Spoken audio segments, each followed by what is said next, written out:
Copy 724, right, but center maintain 2000. Center maintain 2074. I'm at 504 to center maintain 3000. 3000, center 504. And for Captain 724 is our traffic about our 1230. At 12:31 o'clock, Captain 724 now. Okay, we got it. Captain 724, maintain visual separation from the candidate aircraft, visual approach, runway 4 right. This is visual 4 right, maintain visual separation from traffic, Captain 724. I'm at 504, ready to speed at 170 for tower space. You get following Boeing 727, 1 o'clock, 6 miles right stage, descending out at 3500. We got to hit this side with 170. I'm at 504, follow traffic, clear visual approach, runway 4 right, maintain 170 knots, 5 mile final. 170 so far out. Captain 724, maintain 170 knots, 5 mile final, contact Boston Tower 160.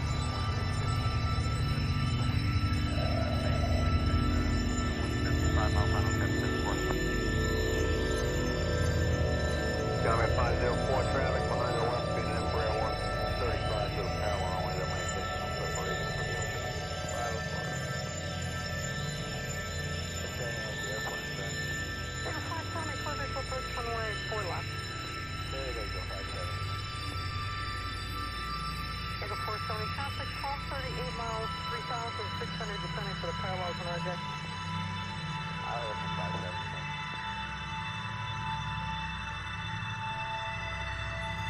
Comment 504, contact Boston Tower 132.22. 32.2, so 1,504.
Okay, 170 till 5 final. Should be visual 4 right, at Canada 354. Station Station Delta Nut Carnell. Canada 3028, hourly weather update. Bridge 40 on Brooklyn, visual bridge, runway 4 left. Visual 4 left on bridge. One space edge, site maintaining visual separation, contact Boston Tower 132.22. Okay, 3222 or Canada 354. 539, maintain at least 170 knots to 6 GMA, please. 17 to 60, Canada. Echo 539, thanks. Contact Boston Tower 128.8. 28 knots. Yes. Gabby 724, right, descend to maintain 2000. Descend to maintain 2000, 74. I'm at 504, descend to maintain 3000. 3000, I'm at 504. And for Captain 74 is our traffic about our slippers. That's 12:31 o'clock, Gabby 724 now. Okay, we got it. Gabby 724, maintain visual separation, the Canada clear visual approach, runway 4 right. Good visual 4 right, maintain visual separation from traffic, Captain 74. Combat 504, we speed of 170 per tower station. You're following Boeing 727, 1 o'clock, 6 miles right station, descending out at 3500. We got hit inside with Boeing 547 from the 504. Combat 504, follow traffic, clear visual approach, runway 4 right, maintain 170 knots to 5 mile final. 170 so far out, and visual 4 right, Captain 504. Gabby 724, maintain 170 knots to 5 mile final, contact Boston Tower 132.22. 5 mile final, Captain 74. Combat 504, traffic behind the left being an Embraer 135 to the parallel only that maintains visual separation from you. 504. Just staying as the airplane today. Echo 570, clear visual bridge, runway 4 left. There you go, 57. Echo 470, traffic, 1238 miles, 3,600 descending for the parallels on RJ. I was in 57.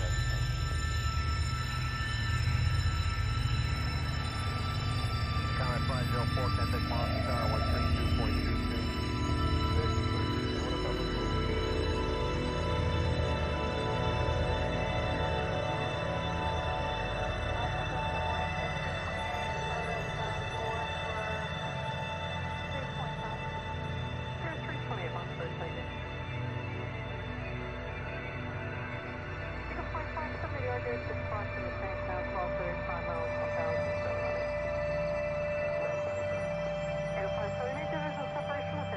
Boston Tower 128.8.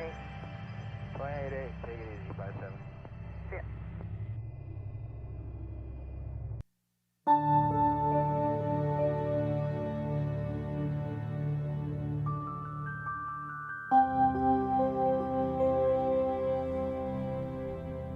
Centuries ago, famed mathematician Katherine Johnson wrote, "The whole idea of going into space was new and daring. There were no textbooks, so we had to write them." Now, the United Federation of Planets stands on a new brink of exploration and learning, yet again pushing beyond the bounds of contemporary understanding, and for a new dawn proclaim proudly once again, these are the Voyages of.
Hey everybody, and welcome back to the Voyages of here on Rook and Rasp. We'll be following the story of the USS Serenitis as it continues its mission to explore the Gamma Quadrant. We are using the Star Trek Adventure RPG from Modifius. It's a fantastic game. We don't have any affiliation with them, but we do like their dice and their game, and we like rolling those dice to see how bad poor Victra can make the complications. Like that's Whatever I can do. tonight I am joined, or I'm Matt, so I'll be running the game tonight. We might have hinted last week about Rob running a game, but unfortunately Rob is not feeling well, and so I stepped in. So this will be fun. I've got Amber playing Commander Halata, Jin playing Commander Anbara, Anya. Danny is playing Lieutenant Rosrin Irax, and then Roxanne is playing Lieutenant Victra Hoth. Asian Hoth, sorry, I shouldn't leave that Asian off. They're just going to think I'm a tauntaun if you do. Right, right. So let's, we'll talk about what the name of the game is tonight. So this is episode 4 of season 2 of the Voyages of. Episode 4, a mole or a gopher. Captain's log. After returning from Risa with news of Section 31 activity, I personally contacted Captain Takei of the Concorde and set up an in-person meeting to discuss the situation. With no clear directive on who we can trust, I've marked this log and all others pertaining to Section 1 from this ship private. I have instructed Irax, Anbara, and Asian Hoth to go over the ship thoroughly, but to do it off hours so there isn't any suspicion raised. We will see what they find. So if you missed it, 2 weeks ago, Victra, Irax, and Victra, Rosrin, and Charlie went to Risa, and there was shenanigans afoot. Because of shenanigans, oh hey, thanks Sean. We were going to start at 12 threat, but Sean is a good person, and by good person I mean terrible to you guys, and has bought threat. So we're at 13 threat and 4 momentum. We're also starting off with a complication range of 19 to 20. This is a dangerous time for, people to be looking into things. So, so the three of you have been ordered to look into this on the off hours. A lot of you're there to observe and give directive is really what it comes down to. So that everyone is on the same page, because I know that some of our viewers are not as into Star Trek as maybe I am, because I'm a giant nerd about Star Trek. Section 31 is like if the CIA had absolutely no morals. Like, I don't think the CIA has a ton already, but like it's all the dirty, nasty things that we hear about that we think the CIA did. That would be actually what Section 31 does. They literally, during the Dominion War, infected an entire species with a degenerative disease to try and win the war. And they thought that was perfectly okay. And it worked, which is also concerning. They're known to subvert other officers, make them do things whether they want to or not by threatening them with releasing information. They have been known to use cat's paws to do the same exact thing. So if there's a plot, it can get really hairy on whether or not Section 31 is involved. On Risa, Section 31 was going to blame the compound they were going to release into the air on the True Way to gain fervor from the Federation planets to go after the True Way. Which, there's a lot of things there that are concerning. So, it was hinted during that episode as well that there is at least one operative on either the Concorde or the Serenitis. It was there was no way to be sure who or which ship. So, that's kind of where we start. All the senior officers have been debriefed on at least that much. The captain is specifically concerned about anything sensitive in any of the computer things and flight systems, because if flight systems are affected, dropping out of warp when you don't mean to could be the difference between life and death. So, or not that we've done it yet, but saucer separation during warp is possible, but saucer separation during warp is also like pulling apart Legos while on fire and falling through space. Like, you don't want to do any of it. It's just a terrible idea. It can be done, but you don't want to. So that's kind of where we're at. So yeah, you guys are meeting in the kind of the dead of the night on the ship. The captain runs 4 shifts, so D shift is running right now. Just started, and these are the people on the bridge are all like secondary officers for everything. So you guys, a lot of you definitely know them, but everybody has met them at one point or another. But the night shift is not thick with people. It's literally somebody in the captain's chair, and somebody at navigation, and somebody at con, and that's it. There's nobody else on the bridge. They don't have officers to spare even for a security officer, because somebody can pop up there real quick. So yeah, if something goes wrong, everybody's gonna wake up anyhow. yeah.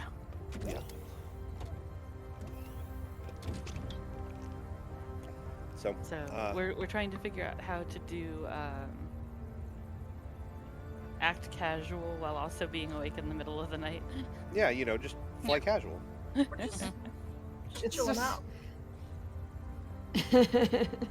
See, fortunately, if someone saw Rosrin checking the security stuff in the middle of the night, no one would blink at it because like, they'd "Yep, be like, of There course he goes is." again.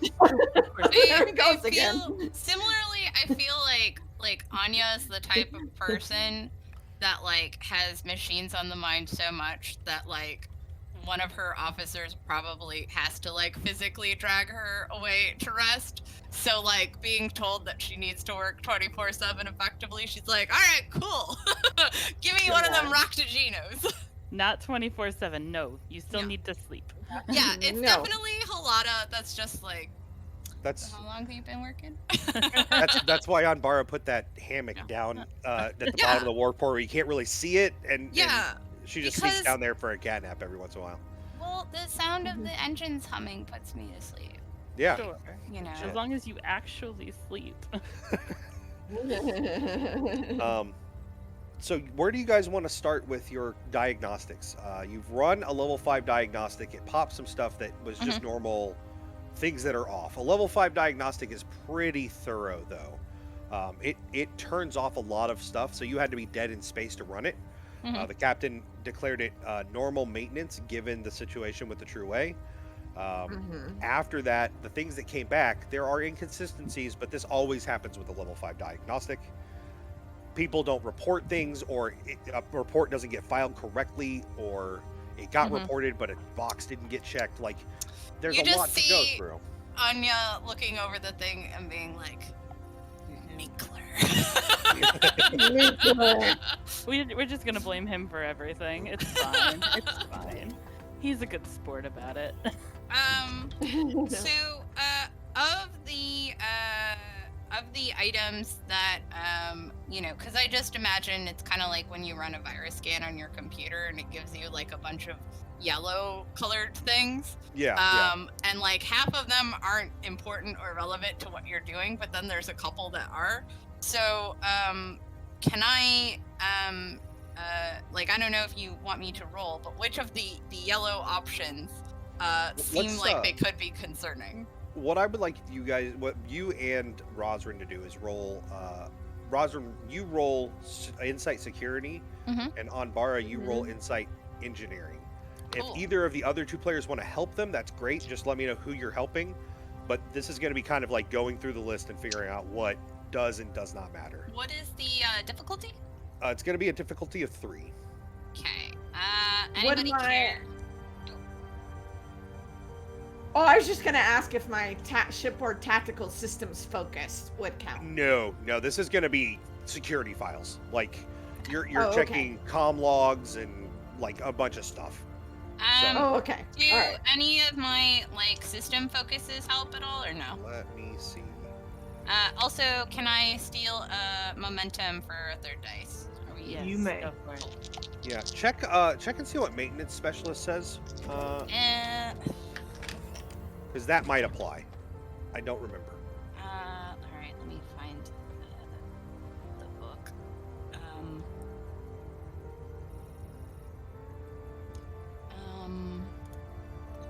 Oh, that's okay. Hold on. Is it? I know we had a document for the. We did, and I don't remember what happened to it. We'll Yeah. find it. Give me just a second. Let me pull up the talents character. document. Yeah, the talents document. Let me see if I can find. Well, I'll just see if we can find it. This is great television. Yeah, we're doing great. I am so sorry, friends. No, it's not. Believe me, we do this on every show at least once. Thank you, chat.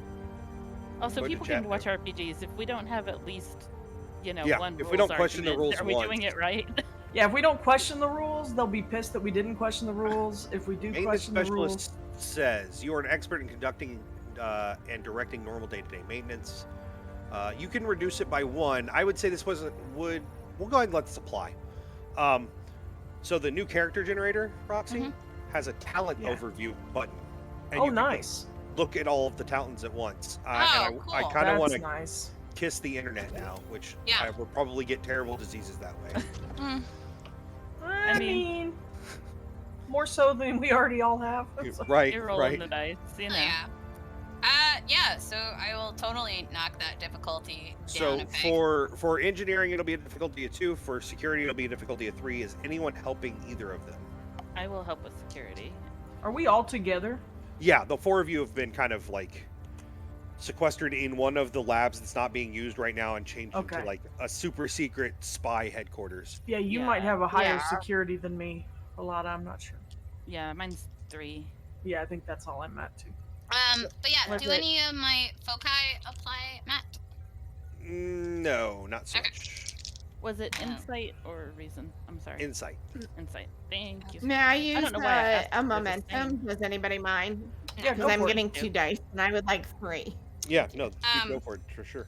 If I roll below my engineering, is that a crit success or is that only a It crit would on it would be foci? if you had a focus, it would Okay. be, but only on a 1 without a focus. Okay, then in that case, I get 2 successes. Okay, so engineering went. Did you? Or I'm sorry. Yeah, security succeeded. Roxanne, were you helping with engineering? I can. Let me see what my engineering is. Sorry. I just realized I didn't have my character sheet up. It's a 3, so your insight's a 9, and that's a 3, so you'd be rolling under it. Yeah, why not? I just can't roll above an 18, right? So. Hey, I got a 7. Okay. So That'll give you a point of momentum back, or you can ask questions after I tell you kind of what you're going through. So security, on the security end, you do see some logs, some comm logs that are questionable. You don't remember. They're not where they should be. It's like the files have been moved around, so they're not like, oh, Halada called home. No big deal. That's in Halada's personal communication logs. These logs have been moved from where they attached to and kind of just left to float. It could be a computing error. Like sometimes the computer reorganizes things and things get dropped. But Not in Rosmarin's head.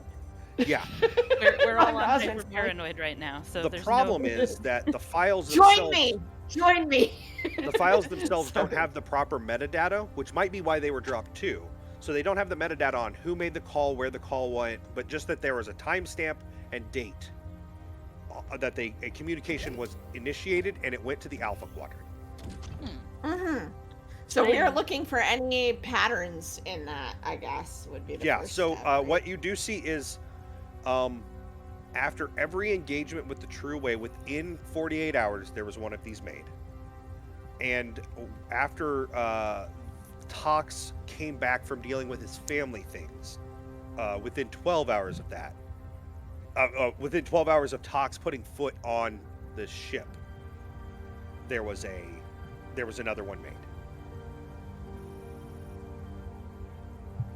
On the engineering end,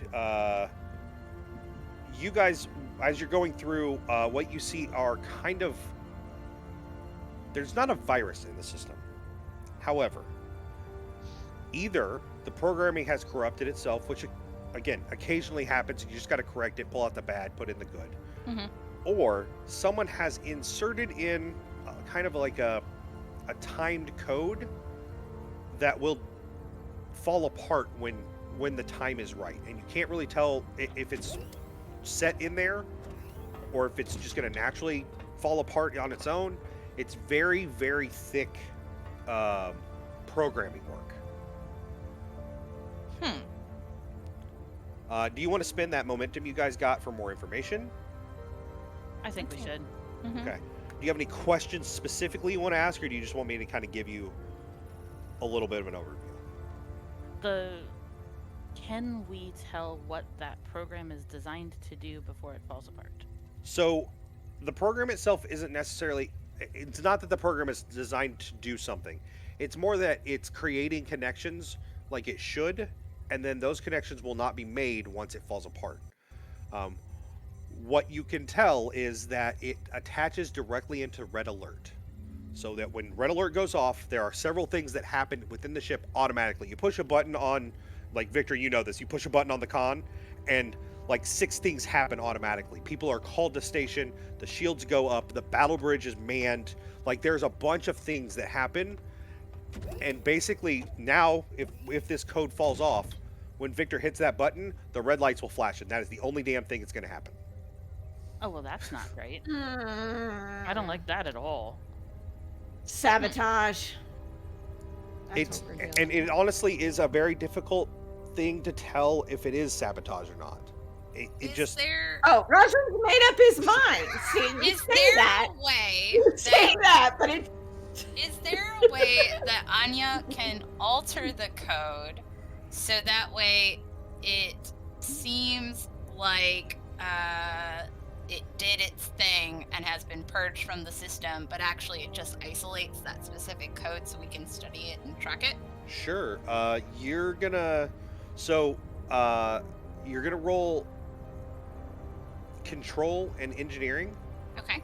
Computer expertise is going to apply, so you're going to get an additional dice automatically. It's going to be a difficulty of 4, though. If you Okay. want help with your engineering, this is the time to ask for. You can also buy more dice with, Yes. Correct. I would. How much? we have 2 momentum right now. Oh, we Okay. had 3 because Stevie replaced one and then. Sorry, Okay. missed I that one. am. Yep. I am That's good. buying a 3rd die. Okay. And then. Now we are at. Yes, I would like help.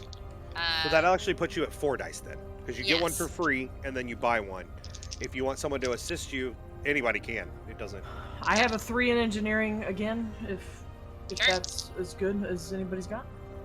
Better Is than the mine. ship also assisting this? If you do use the ship to assist, it will leave a log. Okay. Not so you never can't delete the log, but that is a threat that is out there. It's up to you Alright. guys. Let's try to do this. Without the ship, yeah. Okay. All right. Oh man. Oh, this is so good because my total, because you said control. Right. So my total is 16, and that means I got 4 successes, baby. Fantastic. So I am a genius. you I got one as well. Yes. thoroughly We are geniuses. That's right. you thoroughly repair kind of behind the scenes. I kind of see it as like a web of coding where some parts in the back were kind of falling apart and it would Mhm. eventually tear open.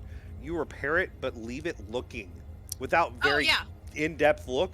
They're gonna go, oh no, that's definitely still good. Well, again, like Umbara was like managing systems during the occupation, so she Right. knows how to make it look like a hot mess for her Cardassian bosses or whatever. Yeah. Any shady motherfuckers looking over stuff.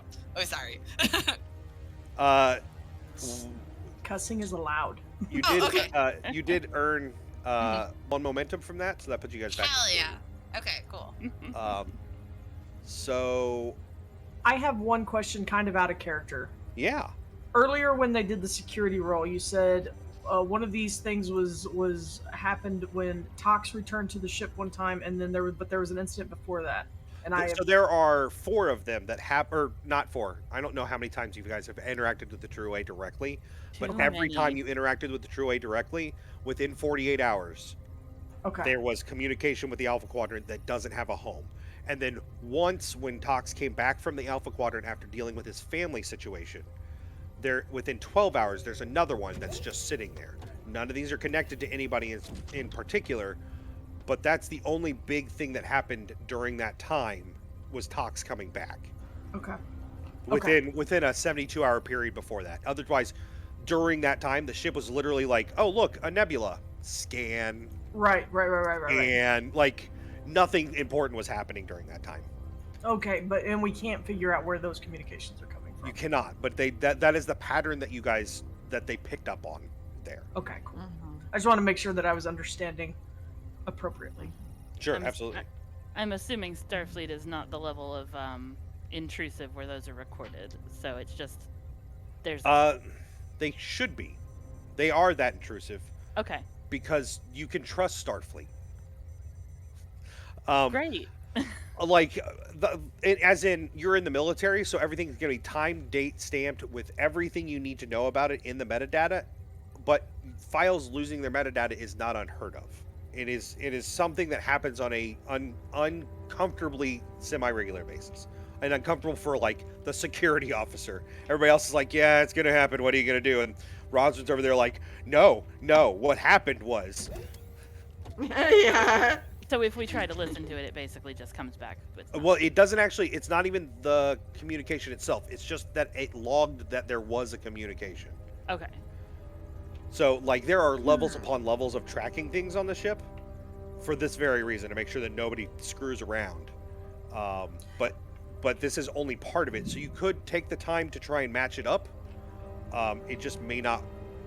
Who knows how difficult that could be. Can we tell if the communications originated from the Serenitis itself, or if it perhaps originated from one of the ships, one of the smaller craft within the ship? That's a very good... They all originated from the Serenitis proper. Okay. And they originated from a communications device. It's not that the replicator was jury-rigged or something like that. They are official communication usage from the Serenitis itself. Interesting. Roswell would definitely take the time to try to track down and match these communications. Okay. To whatever, whoever they belong to. So what I'm going to have you do, since this is going to be kind of a group thing, is everybody's going to be rolling... we'll say insight and engineering, insight and security. We're looking for, we'll say 12 successes. So we're all rolling insight? Yes. So I'm gonna have you guys roll once, and then I'm gonna have you all roll a second time. After the second time, if you don't have 12 successes, you will not be able to track it down. If you can get to 12, that's great, and anything above 12 can generate some momentum. I'm not gonna. If you guys get to 18 successes, I'm not giving you 6 momentum, but I will transfer some of that into the momentum pool. So it is a group task. So there's no helping, no assistance. You can ask the ship for assistance, and it can roll one die, but again, it's going to track everything you do. Right. How much momentum do we have? We're at 3. We're at 2 because somebody used one last round. Yeah, and then they got it back because you guys had 5. Oh, okay. We only needed 4. Yep. Do y'all want to save them, or should I use it for my security roll here? Go for it. They come back. Yeah, we'll get more. Chat can step up. Yeah. Also, Everybody go ahead and roll. I mean, sometimes. technically, I could step up and give them to you guys, but that's not going to happen. If we're really good, you should. I'll tell you what. If you spill another drink on somebody, Victra. I got 1 momentum. Okay. I also got 1. Oh yes. Oh yes. That is so good. That is so good. I succeeded on all of them. So that's 3, along with 1 crit. So because it's 1, right? Can you get 1? Correct. Yeah. Yeah. So that puts you guys at 7. Yeah. And then Amir Nugget just bought us momentum. Yeah, so I actually think we're at 3 again. I had not adapted it to 2. That's okay. We are. On the last one. Or 3 on the... So go ahead and give me a second roll. We're still at 3 momentum. You guys can spend stuff if you want to. But this I got is 4. Yeah. So go ahead and make that second roll again, or the another roll. If you want to buy stuff with momentum, let me know. I just got 1. Should I use it again or save it? It's up to you. For this. Yeah, I think if you feel like you should use it, go ahead and use it. I should use it because he has such a good security. There's it's a good chance that I'll get. This is your wheelhouse. Do the thing. Yeah. Yeah, go for it. 2 successes. Fantastic. That actually puts you at Oh 14. crap! It's 19 to 20, isn't it? For Yeah, it constitution? is. no. Yeah, it is. Oh no. no! Yeah, it is. My third die was a 19. Yeah. Good time. You go So through. 2 successes. That's going to put you guys back at 4 momentum in the pool. Okay. So you guys go through and match these up, sort of. The one that came in 12 hours after Tox came back is very uncomfortable to listen to because it's a very personal log. How long do you listen before you shut it off? Do you listen to the whole thing? I mean, Anbara doesn't because, like, feelings make her uncomfortable. She's just like, oh, ugh. You know, This is technically our job. yeah. I Now. mean, Right. Rosrin's torn between like listening in on his friend's personal thing and being thorough, right? Well, whose personal because thing is it? Tox. Tox. Oh, Victor's listening. Uh, Rosrin It is- will go ahead and listen to just because he wants to be thorough, right? And you Yeah, never yeah. know if there's going to be It's, some like, oh, by the way, I'm exploding the sarin, on the end of it or something Yeah, like yeah. that. So it's like a 15-minute voicemail that he is sending to his mom, just explaining that he's very sorry. Like it's clear that Tox is very emotional, and if I would say Victra, you can pick up on the fact that Tox is probably intoxicated. Okay.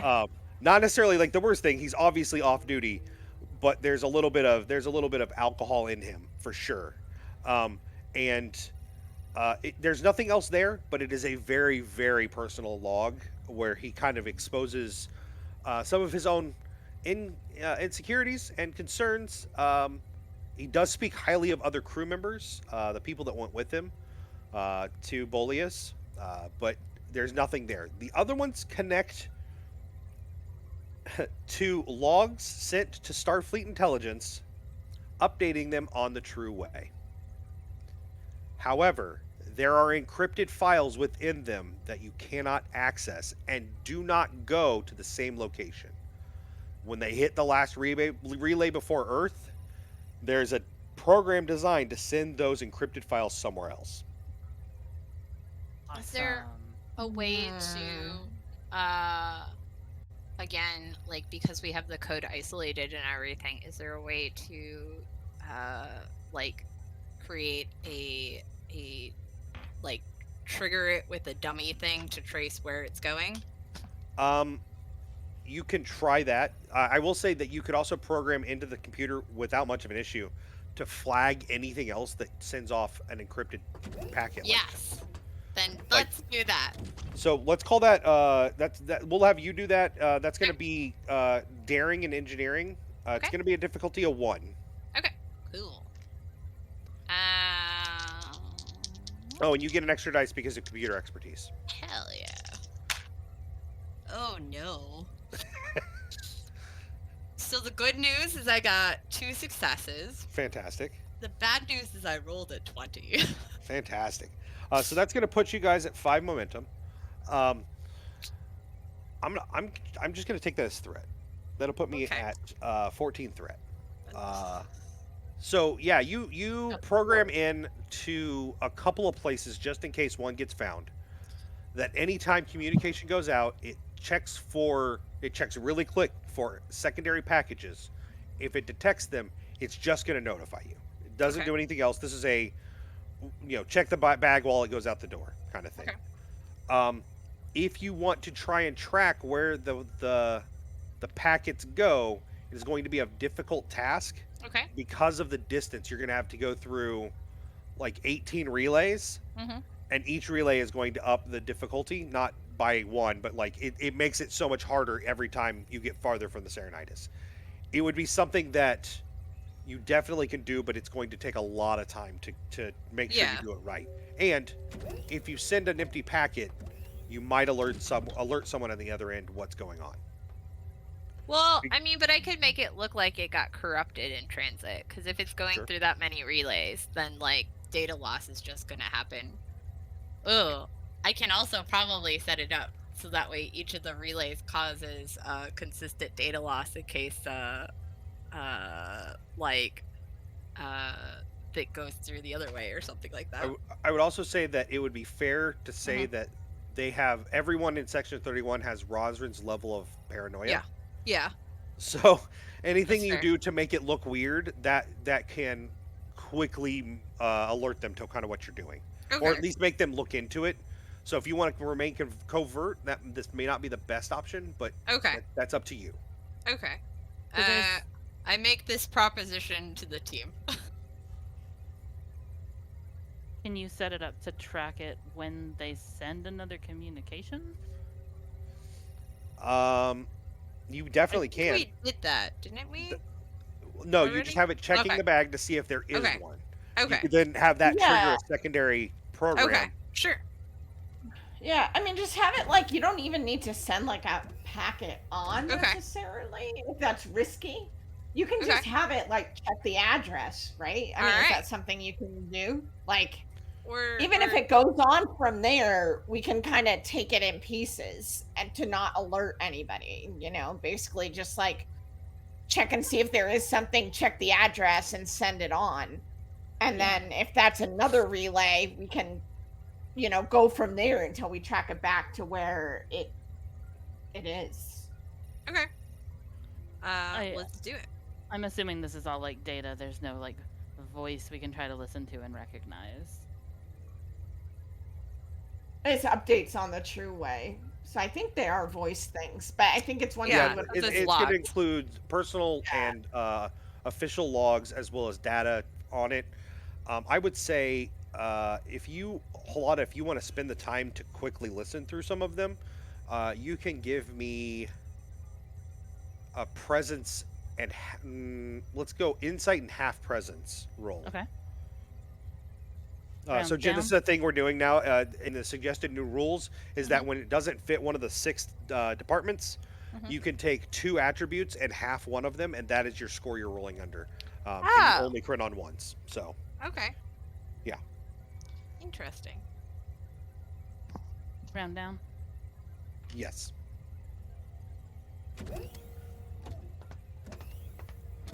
Yeah, I can do math tonight. Yeah, I got 1 success. Okay. I didn't set a difficulty on that, but that's my fault. So looking through the files really quick, nothing pops out at you that isn't already encrypted, except that there is a log from Minkler to Starfleet Intelligence. Oh, Minkler. Okay. It is it's a voice log, and he says, and it goes directly to the person who's second in charge of all of Starfleet Intelligence, and it's just a quick, as requested, I have been keeping an eye on Rosrin. His work has been at the highest level of competency. There's a level of paranoia that concerns me, but beyond that, Rosrin is doing his job above and beyond where he should be. I would also like to note that Victra, while Victor did get a commendation for it, Victor has shown bravery in dangerous situations, and while that's commendable, it is concerning because it could become sacrificial. And that's the end of the log. Minkler, what? And this is not his normal. I'm not saying that Minkler sounds like Urkel or anything, but Minkler doesn't have that steady baritone normally. He sounds a little more confused and not all put together, and this log is not that. Boy is acting. Okay.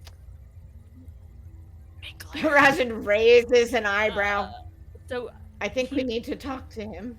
he might not be actually, Section 31, but he's probably the reason Section 31 talked to you. Because of that log. He's at least under Section some 15 order. and a half. 15 and a half. Good lord. He's at least under some orders to give updates on officers of this ship to Starfleet intelligence. Yep. So whether it's Starfleet And methods intelligence that are or not. Section 31, we don't know. It Yeah, is either also way. possible that members of the crew could be members of Starfleet intelligence without anyone other than the captain knowing. Yes. Yeah.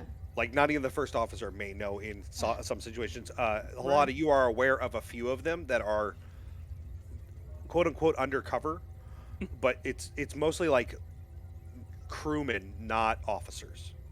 They're to watch essentially the lower decks to make sure that nothing hinky is going on down there. That would be concerning overall. So this is a new one. You were unaware of Minkler at all. Yeah. If the captain doesn't know, then that's a huge red flag, because the captain should always know. Yes. Should we check with him and see if he does? Mm-hmm. Are you going to wake the captain up?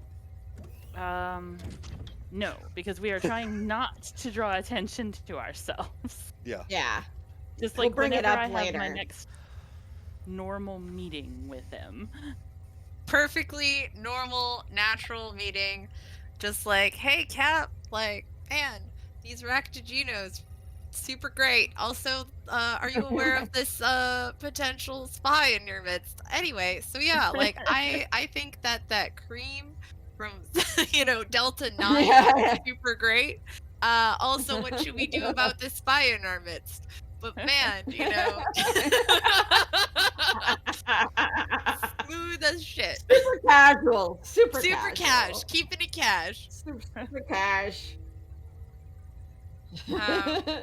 I'm assuming we probably meet fairly regularly. Yeah, so. yeah.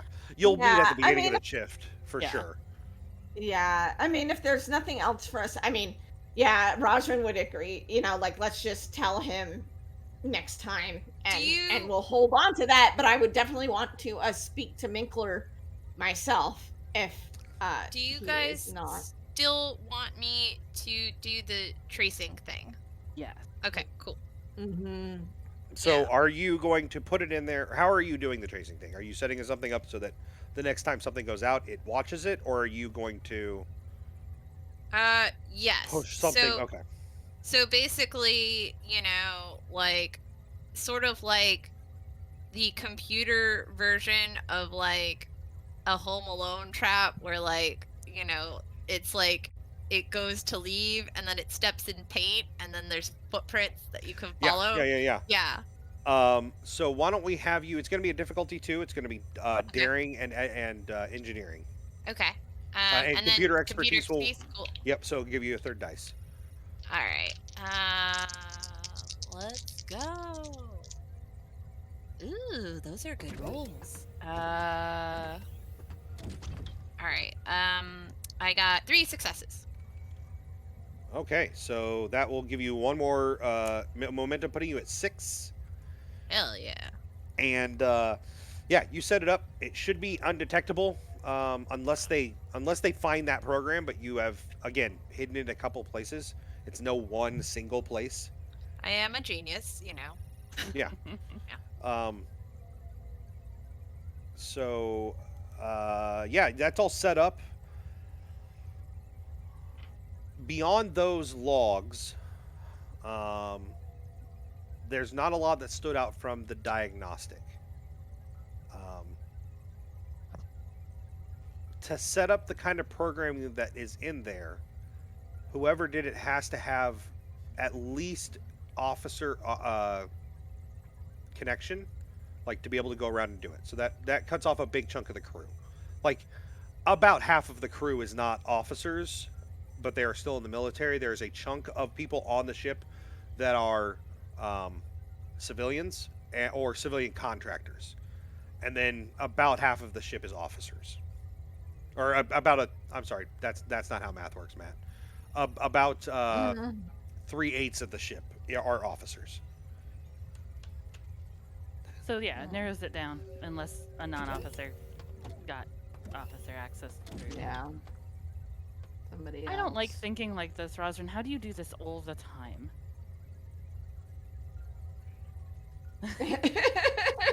First, you assume everyone is out to get you. That's step 1. I can't even get past step 1. I'm real bad at this.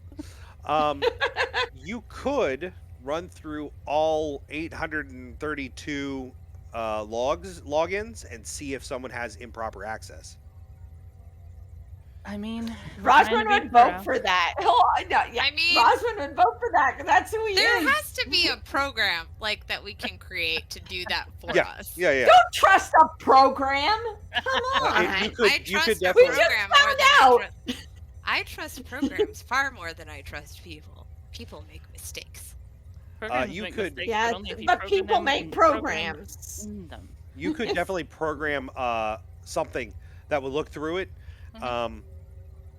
Depending on the number of successes you get, because I'm not going to set a difficulty, the number of successes you get is how quickly it will go through it. Okay. So you definitely need one. We are at 6 momentum if you wanted to use one. And this Sure, is I'll computer take expertise. Yep. So then I'll take one and I'll because we have that many. So might as well. Let's see. Okay. Ooh. Okay. So first of all, I got a 1, so that's a crit. And then you said what is it? Is it control and engineering? Daring and engineering. Dang it. Okay. And the threat range is 19 to 20, right? Correct. Yes. I rolled an 18. Don't So tell then in him that He'll case, make it go up. in that case, I get 3 successes. Okay. So compiling this information is going to take going through and checking. You could do a very quick cursory. What can this guy do? But that's not what you're going to do. You're going to look at everyone's access and all of their extra codes because everybody has those top secret codes. That's an officer. It's going to take a time. It looks like the better part of 24 hours for it to check everything thoroughly without alerting anything. Okay. The other problem is you've set it up to not use a lot of the computer memory, because if you use too much computer memory, somebody's going to go, what the hell's running? Why can't I do my thing in the lab? So like you've set it up to use as little memory as possible, so it looks like it's a background program, and that means that it can't go as fast as you want it to. That's fine. Yeah, look, I didn't see. Just describing is. So you have a 24-hour period. I expect this game to take place over several days, so this is not a problem. Like you guys aren't gonna unmask the Scooby-Doo villain in 20 minutes. That's not how. Yeah, this isn't Murder She Wrote. That would be shocking. Yes. Wow, I just dated myself. Well, it Never sounds mind. like once we get all that You didn't set say up, Father Dowling, so we're okay. This isn't Perry Mason. Hey, there's a new one of those. And it's really good, but it's very really dark. good. It's very dark. So dark. Yeah, it is not Raymond Burr. No. Okay. Um. Go sleep. Well, if that's that, I mean, we have those programs running now. We found out Minkler was sending a message to Starfleet Intelligence, and yeah, we need to talk to this. So if that's Roger will try to get like an hour or so after that, some sleep before he has to be at the meeting or whatever. Yeah. So, are you sitting on Bara? Are you sitting all 3 of the officers to bed? Yes. Alana? Okay. I'm going to sleep I'm fine. too. I'm fine. I've had like 2 Raktaginos in the last, 10 minutes. I am super great. I can keep going. I swear to God, Commander. like I can keep going like all night. Commander, Yes. please go get some sleep. I will make it an order if I have to. Rosary knows about getting orders that he doesn't like. Don't want to, sympathy. It led to a date. Go and have fun. What? And a job offer. Yeah. Clarify. So the 3 of you go to bed. Halada, as you're headed to bed, your communicator chimes. The captain is awake early and wants to have your morning conversation early. I think he's only up about 45 minutes earlier than he should be for this. So it's not out of the question. This is not the first time this has happened. I'm sure that this is not the first time he would have woken you up out of bed to be like, hey, let's go over stuff. I'm awake. Aren't you awake? I am now. So you sit down in the captain's his office. What is that called? The ready room. The captain's ready room. And he starts going over regular crew stuff, just like this is our next couple of weeks on what our missions are. This is where I want to allocate stuff, and he leaves the specifics up to you. But this is normal. Can I get an insight and command from you? Sure. It's gonna be a difficulty of 2. I will spend a moment.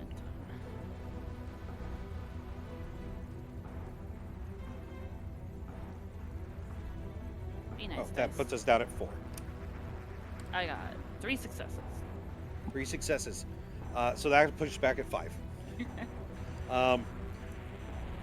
It is clear from his mannerisms he did not sleep, or he did not sleep well. He is tired, and you can see that something is weighing on him. Probably the idea that there could be someone in Section 31 on the ship.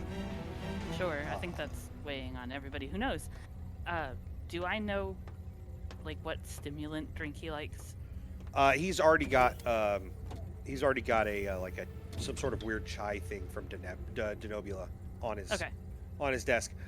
You guys do get interrupted a couple times, which is normal. Getting more reports from D shift, some reports on labs, just normal everyday interruptions. And when the last one happens and leaves,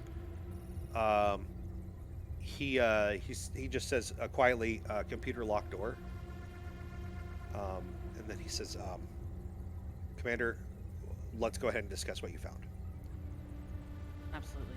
So, I'll give him a quick summary, and when we get to Minkler, I'm just gonna be like, it would be really nice if you didn't know that, because it'd be a big smoking gun, but... I am aware that Minkler is working for the Starfleet intelligence at the highest level. I don't know what his project is. I was asked if I wanted to know, and they suggested that I did not.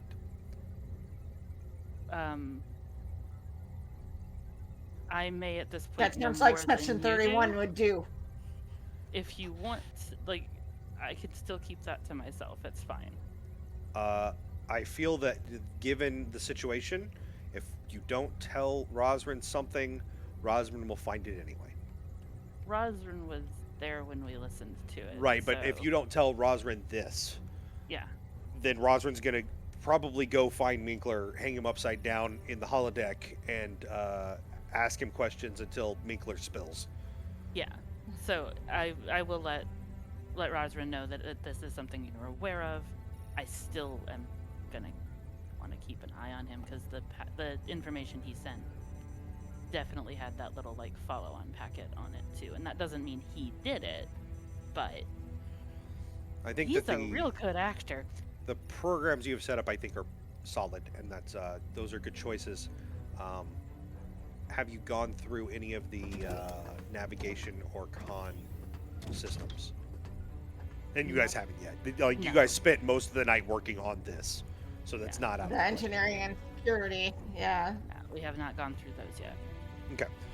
Make it a priority tonight. I know security and engineering, I don't need the warp core shutting off, so this was a great place to start, but I need to make sure that when we put in coordinates, we go to those coordinates. Yes, that's definitely important. I am going to have the doctor order me on leave on the ship. There's going to come a point where my lack of sleep is going to become a problem, and my leadership for that will become a problem. I want you to still report to me on what's going on even while I'm on leave, but you are in command of the ship until my leave is up. Yes, I'm sir. hoping that he will be able to give me something that will help calm these concerns enough for me to be able to sleep. But I don't really feel like I should be that drugged up and in command. So. Understandable. Yes, I will definitely keep you informed, because I know it would help me sleep too if I had more data. Absolutely. So. You are at your leave to pursue this as the best way you think is possible. And the official announcement will come probably in a couple of hours after I speak with the doctor.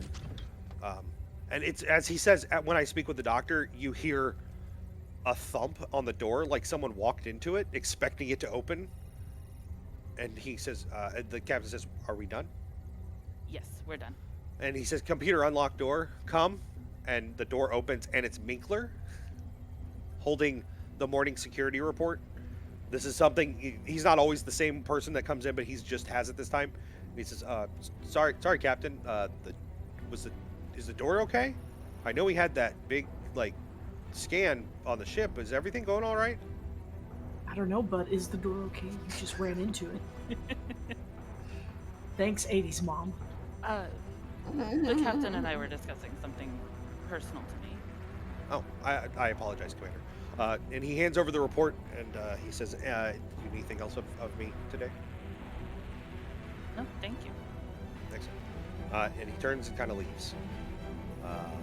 Turns and leaves. He doesn't kind of leave. He definitely leaves. He turns and stands in the corner so you don't see him. With a plant. Right. Yeah. So do you head out after that? Your morning meeting is essentially over. This is how it normally goes. Yeah, yeah. Because we don't want anything to look weirder than it already does. Sure. The captain goes out and sits in the command chair. He does suggest that you go grab some rack time. Yes. It is a couple of hours later when all four of you are woken up by a ship-wide announcement. There's a whistle that happens every time that happens, yeah, that one. And you hear the captain's voice. That as effective immediately, I'm handing over command of the ship to Commander Halada. I will be taking leave in my quarters until such time that I am fit to return to duty. The doctor is concerned about my health. I am in good health and spirits, but I'm not in a position to lead the ship. All departments should report to Commander Halada as normal, and the commander will dictate a second in command when she feels it is necessary. And then the same whistle goes off, and that's the end of it. And that's when you realize that you're now Captain Halada for a temporary time. Yep. Okay. So, yeah, I am gonna go head to the bridge now, because that's... Yeah. At least I got some sleep. Yeah. I knew it was coming. You get there probably about the same time that Rosrin and Victra walk in to take their place on shift. Anbara probably gets to an engineering 20 minutes before that because she was already awake, chomping at the bit to do something. Yeah. The phaser coils aren't going to degrease themselves. Exactly. I don't think you use greasing phaser coils, but if you do, it's a true Of course you do. Who knows? Use grease on Everybody knows that. Everybody knows that. Come on. It's an undulating lubricant. Oh no! At least it's not a ululating lubricant. Ululating lubricant. Oh no! Welcome, everyone. I don't like the words undulating and lubricant together like that. Thank you. No, that was not at all. You're welcome. A lot. Those words aren't in the Bible. Yeah, you guys go through shift like normal. Typically, a lot of you work A and B shift. That is just A shift. You spend a lot of time with the captain, getting to know what's going on, and then you spend the second half of B shift kind of going over personnel rosters and making sure everything. You work a double shift almost every day. Like, it is an expected thing of you. Yeah, as tracks. First officer. When you get to the end of B shift, so the command structure is kind of weird. You probably set Chevron as your second or as your first officer, just so that you had another person in case something happened. There is an appropriate chain of command, but it doesn't always follow that. Yeah.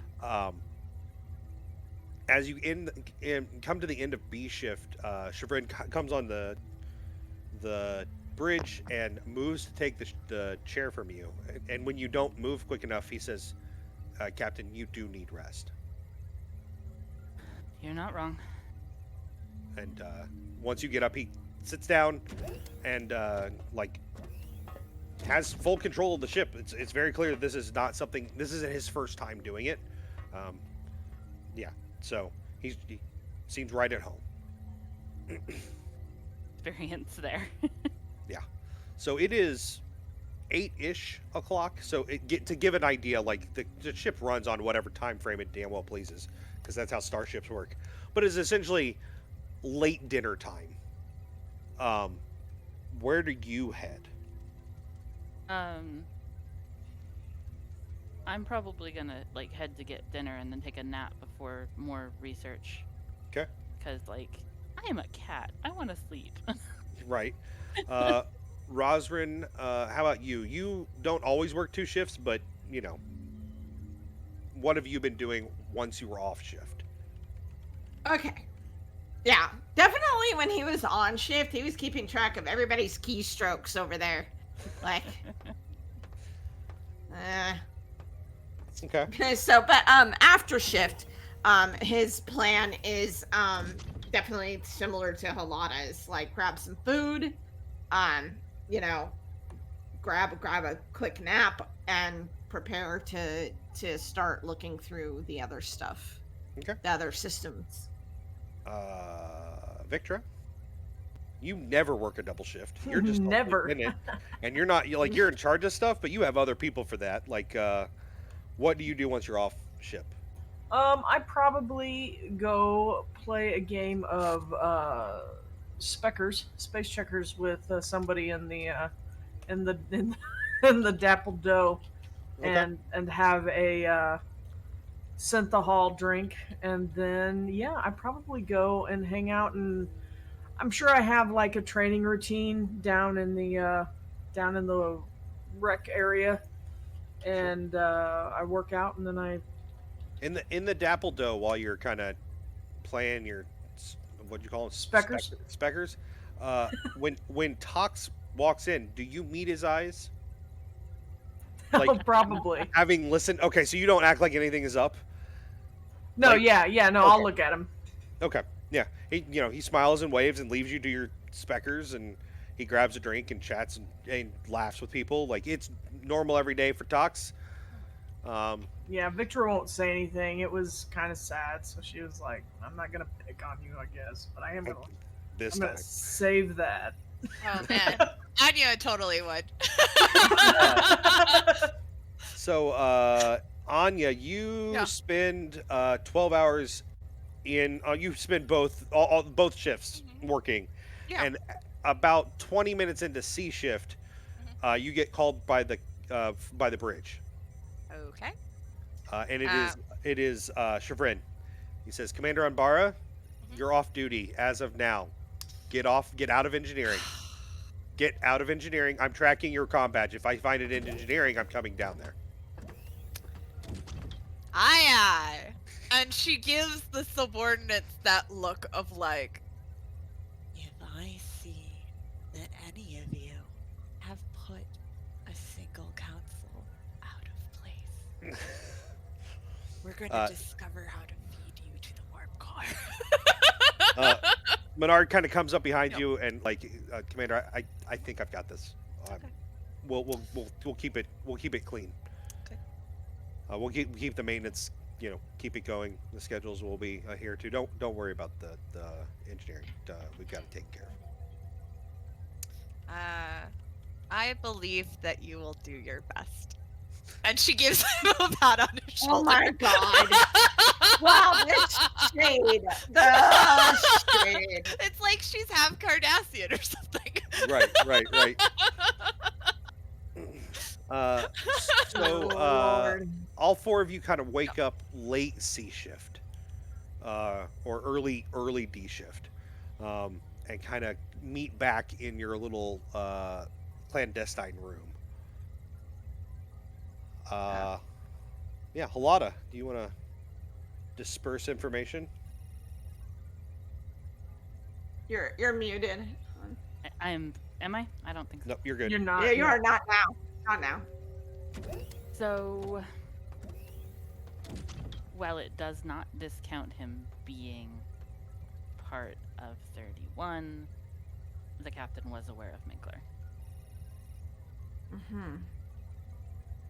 So we'll continue on the whole trying to track the data side of that. But Rosrin, you should probably not interrogate him. Because we're still trying to, not let him know things are up. So, Commander, so I understand this correctly. He is purposefully behaving incompetently and doing a subpar job to irritate all the rest of us. Apparently, that is his cover. All right. I don't know what y'all have against Minkler. He seems fine. He's He's got that badass gun. I like Minkler. He's very sweet. Now I'm worried about him, but I have questions regarding your definition of fine. He hasn't, he hasn't caught himself on fire yet. Yeah. Yeah. I don't work with him very often, but he's we come hang out through fine. in more than one pinch. He came through tripping over himself, but he's, you know, he's there. He does his job. The other day, I saw Minkler walk into a glass wall. Mm-hmm. That does not surprise me. Do you relay that he walked into the captain's door? No. There was and it wasn't just like a bump. There was a full impression of Minkler's face left upon the wall. He is apparently an astounding actor. Oh. Shortly after high school, one of the guys I played D&D with we went to Walmart and he was talking trash as we walked in, and the sliding doors didn't open because they were broken, and he full face planted into it, like fully at full stride. Yeah. And it was the funniest thing. Oh. I have a TikTok to share with you people. Now I have in now real I find life, I run into stuff all the time. now I find myself wondering whether or not some of my subordinates might also be undercover agents, just merely posing at extreme levels of incompetence for the purposes of this ruse. Who really knows, aside from the captain? Minkler's in my department. I'm sure he'll definitely get a talking to eventually, just not now. And as the commander pointed out, putting someone on here as an intelligence officer sounds exactly like the kind of ploy that Section 31 would do. Make it seem legit, you know? Yeah. And if he's that high up in Starfleet intelligence, that's even scarier. So I'm not going to think about that too hard until we have proof, because I don't want to not be able to sleep at night. We gotta do the comms and navigation tonight, yeah? Yes, comms and navigation tonight, so... Victra, why don't we have you do an insight con roll? Anybody else Sounds can good. help Victra, and then have somebody else do insight command, which I'm pretty sure is going to end up being Halada. Yep. Let's What's see. the My con is 1. That's it. So I have. I would like to go ahead and use my cautious. Sure. So since you'll it's a buy. context. So I'll buy 1 and then I can re-roll if I. Sure. I'm sorry. They are both going to be difficulties of 3. Okay, So sounds good. Oh yeah, I'm gonna buy a die. sure. So that puts you guys down to 3. Is anyone helping Victra? What is the roll? I have Insight 1 in con? con, so probably not Victra a is good insight idea. and con. I have a 12 I have there. 2. Yeah, I have 12 So- also. So, Halada, What- you're going to be doing your own roll, so you won't Yeah. be able to help. But I why didn't- don't we I'll have? help. Yeah, why don't we have Yeah, it was, Angara help, and then okay. Just 1, right? yeah. No, yeah, that's correct. And then Rosalind, do you want to help with the insight command? Yes, Fantastic. I can do that. 0. Sorry, I did Okay. not help. But it That was is still definitely just a better an roll 18. for me. Do any of my focuses apply here? I've got Astronavigation, small craft, helm ops, combat maneuvers, and atmospheric flight. We'll say helm ops or helm operations definitely does. Okay, cool. Then I got 3. Fantastic. That's what you needed. How about my command side? 1 from Rosrin. I really should have actually leveled up my character. I missed by 1. Oh, I forgot I could rolls. re-roll. I actually got 5. Whoopsie daisy! I went from an 18 to a 1. So. Okay. So you Yeah. got how many? You were at I 3 rolled- already. Yeah, that puts you at 4 though, right? No, that puts you at 5. I got Yeah, one. because I got a crit, and so and Jen did not get one. Okay, for so that the puts 2 assist. more momentum back in the pool. That puts you at 5. So on the command side of things, you guys go through quite a bit of the technical data from the level 5 diagnostic. There is stuff here. It is not connecting correctly. Maybe this would be a conversation to have in the near future with how Commander Cooper is handling his diplomatic side. Like, there are files that there is no organization here, and it is so disorganized it is making it very difficult for you two to get through it. And that doesn't seem like Cooper, but who knows? Maybe it's one of his aides that's supposed to be keeping track of this stuff, and they're not doing a good job. Who knows? On the con side, the 2 of you go through. Anbara's super not helpful with that 0. Just at least it wasn't a complication. You know. That's Yeah, truth. What you guys find with those 5 successes is that there are a number of programs running in the background. They are taking up the lowest amount of memory and power as possible. One of them logs all navigation changes, which isn't normal because it would be already logged, but it's like it's a duplicate log. One of them notes all the 6 or so programs are essentially mapping everything you're doing and then putting that into a file, encrypting that file, and putting it somewhere else in the computer. Interesting. It also looks like the pirate ship that you guys acquired and still have also is being tracked that way as well as any transporter logs. Like, everything movement off or on or of the ship is being tracked and put into a map and a file that is encrypted and put somewhere else, and you can't see where. It does it every 24 hours. I definitely mentioned that to Rosrin. I do not like this.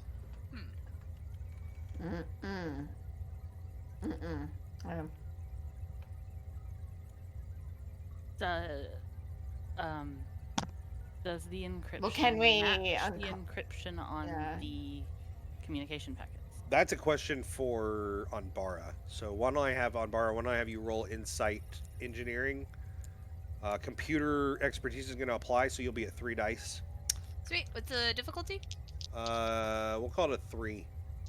Can I steal momentum for Sure. 4th die? Yeah, Ooh. and I would say that linguistics applies because coding is a type of language. It is. So, Oh no. Okay. So the good news is that I did get 3 successes. Fantastic. The bad news is I got a 19 also. Fantastic. What were you going to ask, Victor? I was gonna ask for clarification or repeat because again I'm apparently fine. cannot listen for comprehension today. So I'm I've had those days. but yeah, about the pirate ship, the logs or whatever that's tracking every 24 hours a log is being made or something, and we can't figure out where it's going, and Right. it's encrypted. Can we tell where it's coming from? So it's basically reading anything that comes out of the shuttle bays on shuttles that are leaving, and so when a shuttle comes back in, immediate maintenance is, and you know this, Victor, like this is kind of your bread and butter. Immediate maintenance is to pull all logs off of there and put them into the computer under the right filing, so that if somebody says, where did the shuttle go? Why does it have these, blast marks on the side of it? It's there. Sure. Yeah. So as soon as those come off of the shuttles, they are being grabbed by these programs and fed into these files that every 24 hours that file is closed, encrypted, and moved to a different location on the server. Okay. The pirate ship itself, when you guys overhauled it, that was kind of like you did things the Starfleet way, and so you implemented those same things.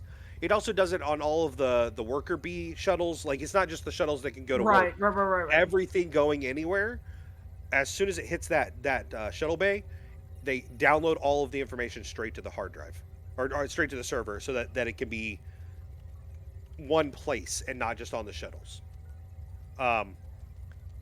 So all of that information is being put into a file. Every 24 hours, that file is closed, encrypted, and put somewhere else. Okay. We were looking to see where that file went. Fantastic. We were looking. You to can see tell if it that matched the encryption. Yeah, you're reading, the encryption is exactly the same. Like, I like to pretend that everybody that programs has their own dialect. You aren't wrong. Yeah, honestly. And the dialect is precisely the same. Like, you've looked through lines of code and you're like, whoa, this person is writing the exact same way both times. You can't break the encryption. It is, it could be broken eventually, but it is deep. And it also looks like it has safeguards that if someone tries to break it and doesn't have the right tools for it, it will automatically send out other notifications. So it could be worked around, but this is going to be a long, hard... Like, on Barra, you feel pretty confident, but what you would really like is a security officer who specializes in computer things. And I have one of those, I think, actually. No, yeah. I do. They're one of my officers. But that would be widening the conspiracy, and that's a question on whether or not you want to do that. Yeah. So that's fine. Would, yeah. Like, okay. Now you're a security officer, you're a specialist. Answer me this. How incompetent are they? We cannot use incompetence as a marker for whether or not someone is a spy. Yeah, just because one guy does it, I mean... Listen, again, I'm not going to tell somebody how to do their job. Except when I tell people how to do their job. But... This is I'm looking them up now. For the record, everybody has a free reroll. Also, if you guys were like, man, I sure do wish I could tip to name a character, now is the time to do that, because we're about to name this character, and they will stick around, and we'll put them on this sheet that I probably ought to pull up, because I forgot to do that. Yeah. They are Lieutenant. Yeah, I have it here. Lieutenant with specialty in security systems. They are meticulous and detail-oriented. Takes pride in knowing the engineering behind each security system, and they can fix things themselves most of the time without bothering engineering. They have been warned about this, but don't like wasting time. Victra, could you respond to Marvel in chat and let them know how to tip? Because I don't remember how. And absolutely. Yeah. Yes. Thank you. You guys are awesome. So while we talk about that for a second, let's talk about the complication. Okay. So as you're reading through this encryption, you do, in fact, trigger one of these notifications. Oh, no. It, fortunately, is just a very, low-level ping that doesn't go out anywhere. It's just now the file is red. And you can't make it unread. It's just this bright red file among all of these, blue files. And you cannot change it. It will not let you change it. So when someone opens up this folder and goes, "Oh God, why is that file red?" they will know that something happened. Well, there is a potential for you to go in, duplicate the file, and delete this one. But if it's just missing, that could cause a problem in the long run. It's if you just delete it, it's as good as leaving the file red. Yeah. So Is there a timestamp of when it was read? Yes. And who it was accessed by. fuck. Okay. And there's no way to adjust. Every it all time yet. you go to change it, it just overwrites what you did. Oh wait. Would my No, it would have to be the because I have the security systems officer who is a lieutenant, but I also have one of my crew is a specialist in forensics. Again, if we want to, I'm all for widening the conspiracy because it just makes it more fun for me when you realize you widened it too far. But that is up to you guys, not like. That's if we want to do that. I mean, Raj wanted to be like, I do have a specialist, but I mean, you know, like, that would be bringing somebody else into what we're doing. You are the security person, and you know, Commander Halata deals with people. So I defer to your expertise when it comes to like trusting people. Also, Commander, it is possible that perhaps your advice regarding keeping a consistent sleep schedule could perhaps have a measure of merit. Possibly. Just maybe, huh? I mean, you know, I'm not gonna admit anything, but you know, there is value in your opinion. Well, I mean, our lovely GM did give you a potential workaround if you want to try it. Yeah. Also, Rosrin, do you trust this person further than you can throw them? Give me a insight command roll on that. It's gonna be a difficulty of 2, and we have 4 momentum right now.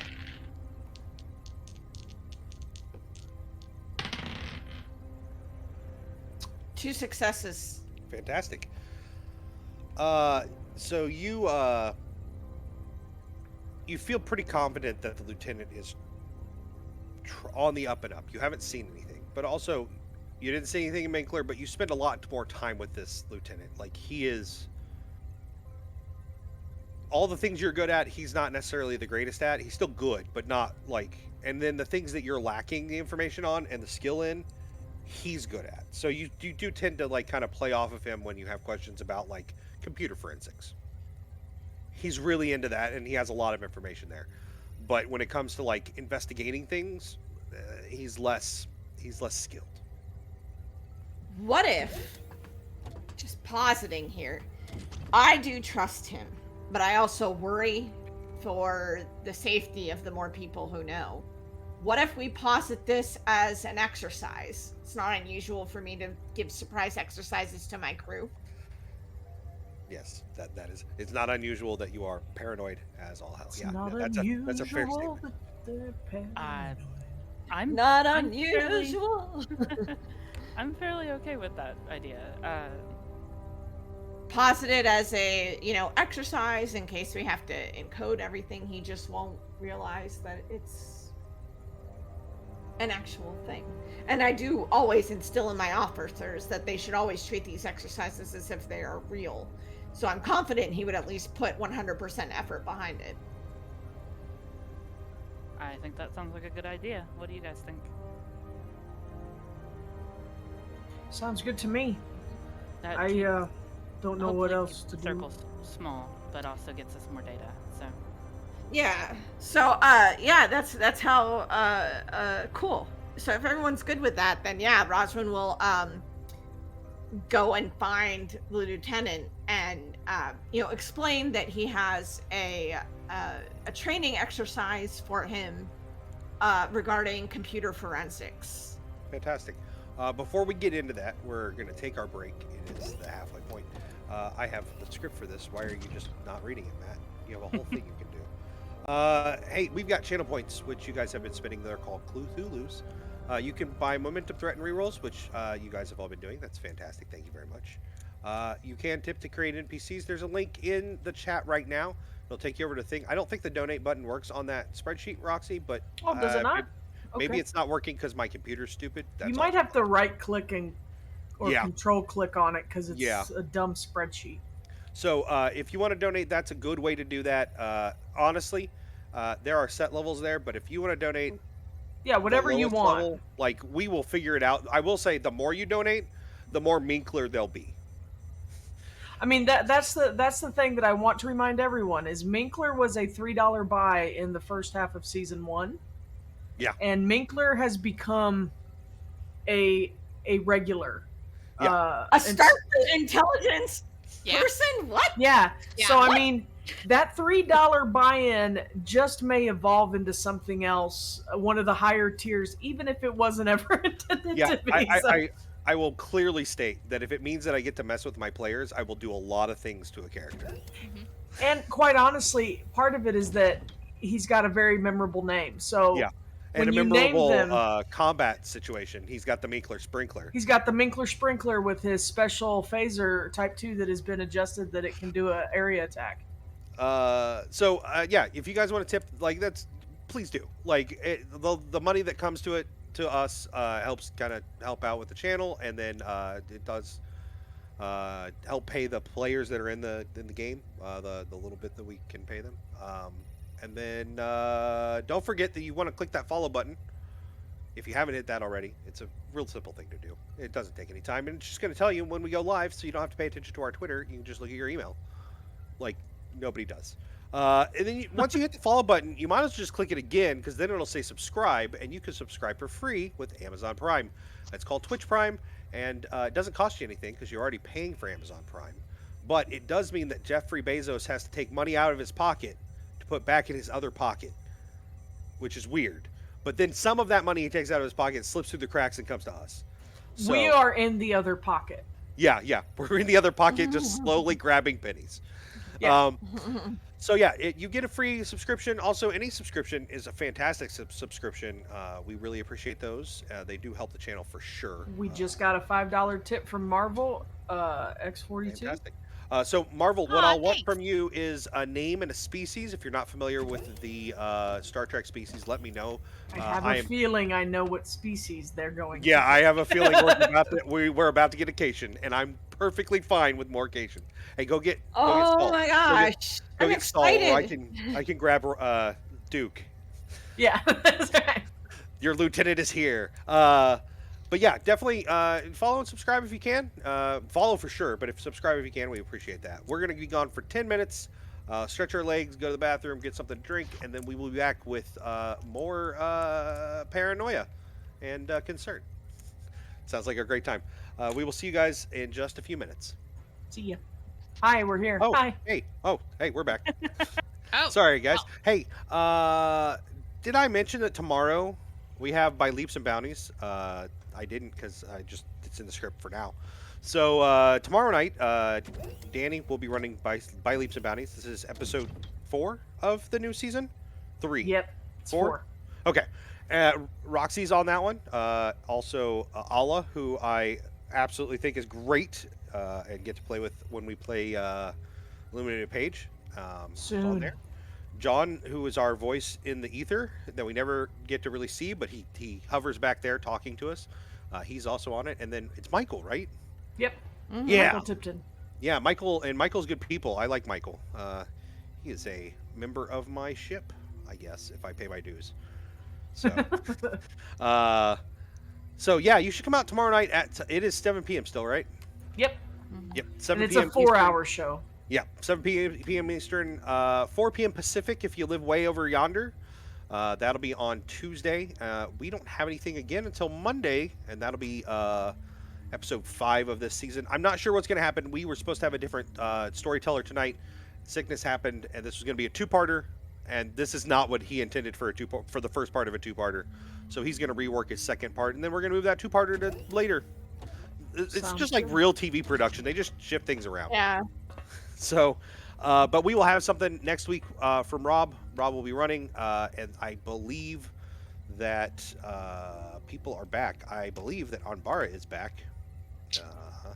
And we get Charlie, Irax is back, and we have a guest star, fantastic Miranda, who I am moderately fond of. I love Miranda. Miranda's great. So we will have a great crew next week. Definitely come out for that. As we're gearing back up, I want to say thank you to the people that have donated. I believe it was Marvel and I saw the other name. Garganite. Garganite. That's a name. Garganite. That's a good name. Hey, thanks for the tips. And Marvel just tipped again. Oh, so thank you. Okay. Well, that's a $20 night, guys. Thank you so much. That's some NPCs. So yeah, send us the data you want. Get pennies, spread them on our beds, and roll around in them. Woo! That's right. No, we really do appreciate every dollar, every little bit helps. And I believe that Roxy and John are facilitating naming characters. We do have a fantastic Tabby who are going to introduce here in a moment. We've already been talking about them. Yeah, drop us some whispers or it's him. Drop us some whispers or drop it in chat, and John or the Rook and Rasp username, just tag either Rook and Rasp, Passion Nerdly, or myself at RuWorks, and we will make sure that we get that added in to the mix. Yeah, and we do have that crew sheet which I should make available for people to see, but I was waiting until it got filled out. But we'll get that taken care of between now and then. Don't worry about it. I have one announcement, if you don't mind. I was just going to say, I don't think we mentioned it on camera yet, but this week is Gen Con.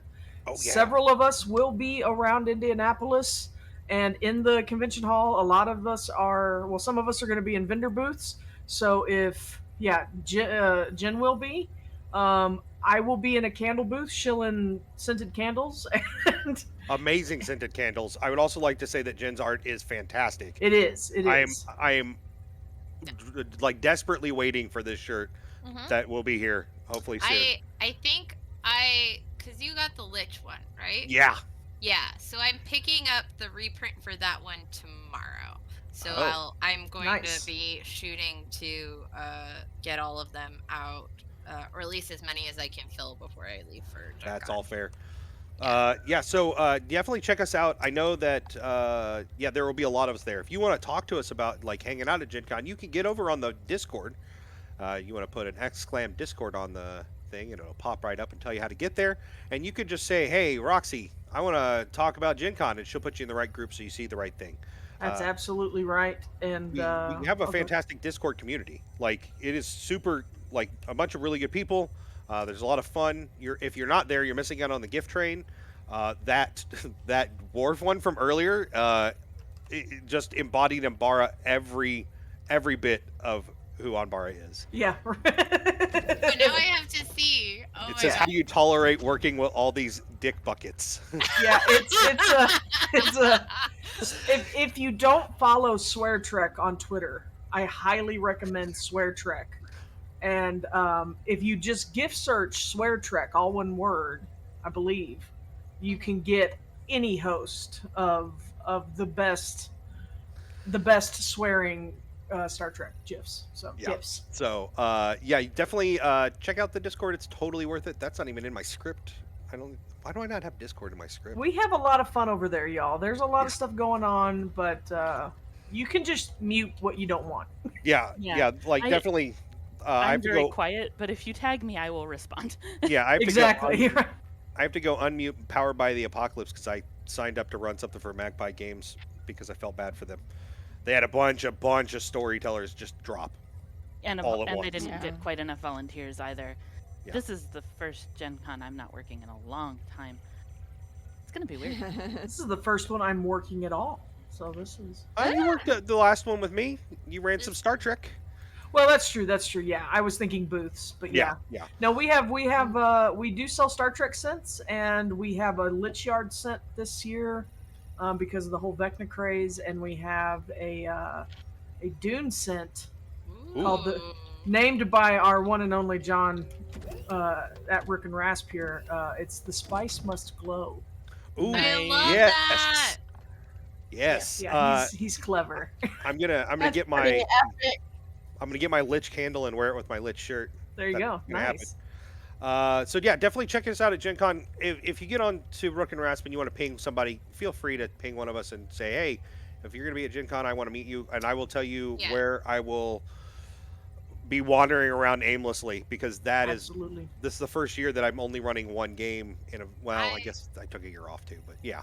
I will be at the Savage Sparrow booth selling awesome nerdy t-shirts. What booth number is that by chance? Do you know? I don't remember because I have been driving all day. No, that's okay. I think we're usually in the 2000s, usually right around Free League. Free League have been our booth neighbors or kitty corner people for years, and they make amazing role-playing games also. So, you know, if you're in the neighborhood, check us all out. It's great. I'm in the neighborhood. We're at 2662, so. Heck! Is we it were close Savage to your booth Sparrow? at Origins, too. You just weren't there. Yeah, I was at a wedding. That's fine. Are you under Savage Sparrow? Yes, it should be Savage Sparrow Studios. If you can find my booth number, that would be awesome. I'm just looking it up. And actually, things up with data and numbers. This is thrilling for our Star Trek show, but honestly, I am going to put together a graphic probably later tonight or first thing tomorrow with anybody from the server. If they're if they're putting a booth, we'll highlight the booth numbers, and we're also going to advertise. We're doing 2 different meetups with Discord server people, but if people are fans of the show want to stop by and say hi, feel free. We're doing one on Wednesday night. I still have not picked the location for that. We'll figure that out, but dinner and stuff. And then Saturday night at 11, it's a late one, but we want to do a meetup over at Pearl Street Pizza in Indianapolis. So Savage Sparrow Studios is 2661. So we're next door. Nice. That'll be so chaos will reign. Chaos You guys are will gonna have reign. fun if you're ever not busy. right. Oh man, it's gonna smell so nice in our area. I certainly hope so. Johnson, I'm so excited. Nice. That's gonna be great. We'll put we'll give you one to like put in your booth, and then we'll send people to you. And but you can put that lich candle that right lich next yard to your one shirt. right next to your lich shirt. So looking forward to that shirt. It's so yeah. So now that good. we've promoted everything, sorry. Thank not Yeah, really- sorry about that. Not sorry. Yeah, definitely check this out. Thank you for donating. We'll get back to the story. So the question is, do you bring in? I gotta go find the name. Sorry, there it is. Leverum, Mr. Leverum. Mr. Leverum. Believe we were These are- trying to do it on the subtle side. Fantastic. Yeah. So yeah, Rosrin's gonna go find him and say, I have set up a computer forensics training exercise for yourself. With the true way coming to the fore and the tactics of the Cardassians, I feel like this would be a skill that you need to keep sharp. So I want to ask you a couple of questions because this does matter. How do you find him? Do you communicator badge and just be like, Mr. Leverum, please report to me? Or do you like use the computer to find out where he's at and go to him?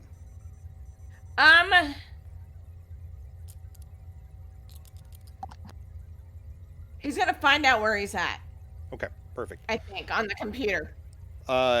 He's in his quarters. Do you go to his quarters and Yeah. chime? Okay. Knock. Yeah, so he's I'm there. gonna ring him up. It's D shift. Sometimes you may have to wake up in the middle of the night when you're off shift. Yeah, and no, do no, stuff like that's fine. training. Yeah, he shares a room with 3 other crew members. They're in bunks, and like when you chime the door, one of the other ones comes and he says he calls back for Leverum, and Leverum comes out like brushing his fur, like he's getting ready to go to bed. Like there's a lot of fur on occasion. You gotta keep that. Listen, if I've learned anything from my cat, if you don't brush it, it'll get nasty. You don't want mats. Absolutely. Space mats. Spats. No, spats are a totally different thing. Spats. Space naps and spaps. Miss, Rosrin will say, Mr. Leverum, I would like you to get dressed or ready for duty again. I have a training exercise for you, and he'll continue to explain what I just said. Yes, sir. Give me just a couple minutes. I'll be right out. And then he lets the door close, and then a couple minutes later, his uniform isn't disheveled, but it's like he didn't zip the thing up all the way, so it's open a little bit more, and his sleeves are pushed up instead of being down all the way like they're supposed to. But he is technically in appropriate uniform for getting into a mess. Like, this is how a lot of engineering ends up all the time, and probably how you see Anbara might not even wear her jacket most days. But, like, that's what you do when you have to get into the muck of it. So Yeah.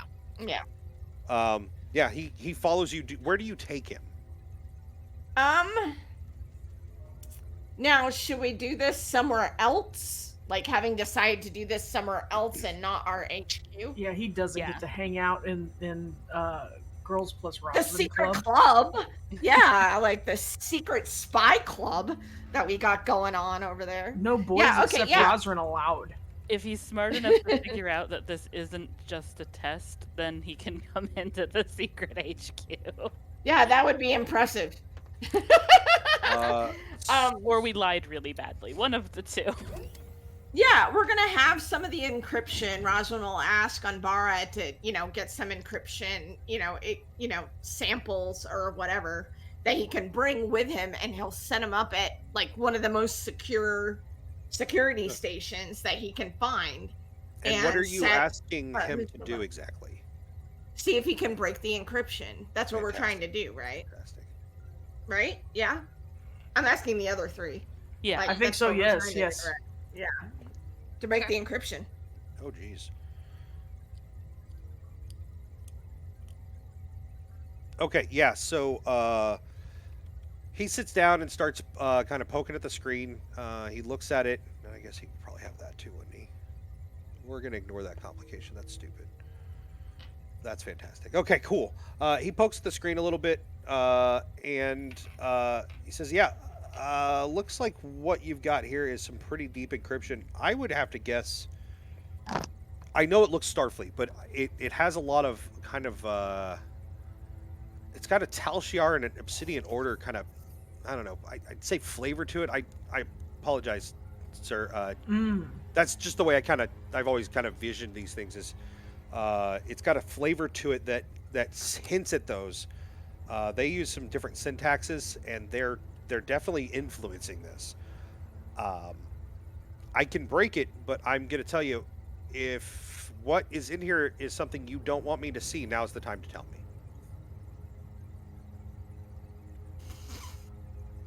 Can you roll a command and insight for me? I think it would be kind of cool. Do you got to? Yeah, so difficulty was 2. I'm sorry. I keep forgetting to do that. That's fine. The jig is up. He is aware that this is more than just a test. Like, this is well beyond what your group would have put together for this, and there's too much going on in this for it to just be a test. So he doesn't know that exactly what you're doing, but he knows that this is not just a simple thing. What were you saying, Rue? That it would be kind of cool if... Oh, I was going to say, it was more a joke, but he literally could have synesthesia where when he reads code, it actually has a flavor. Yeah, that makes sense. Cool. Yeah.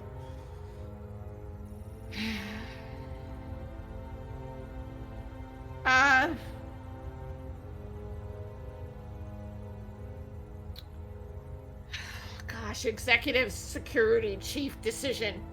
Yep. That's why they pay you the big bucks in the world that doesn't need money. But don't worry about that. Don't worry about that. Don't worry about that. Rosrin's going to say, that was quite an impressive display. Whatever you see, you are not to speak about to anyone other than myself. Of course, sir. I'll go ahead and open it. As he opens the encryption, you can see the mapping that is sitting in there, and he says, "Well, that's weird, sir. Why? What's weird? Why did you encrypt our navigation logs?" And when you look at it, like having talked to Victor, and when Victor kind of laid it out for what was going on with the encryption, it is that's exactly what's here is 24 hours worth of logs from everything that would be moving, including any transporters or shuttles. Anything that moves on or off of the ship or as the ship is logged here.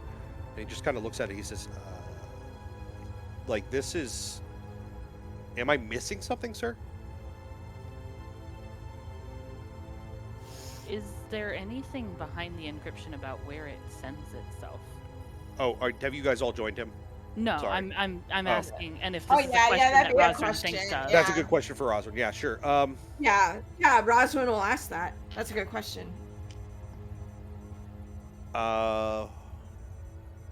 It looks like there is a program here for routing it.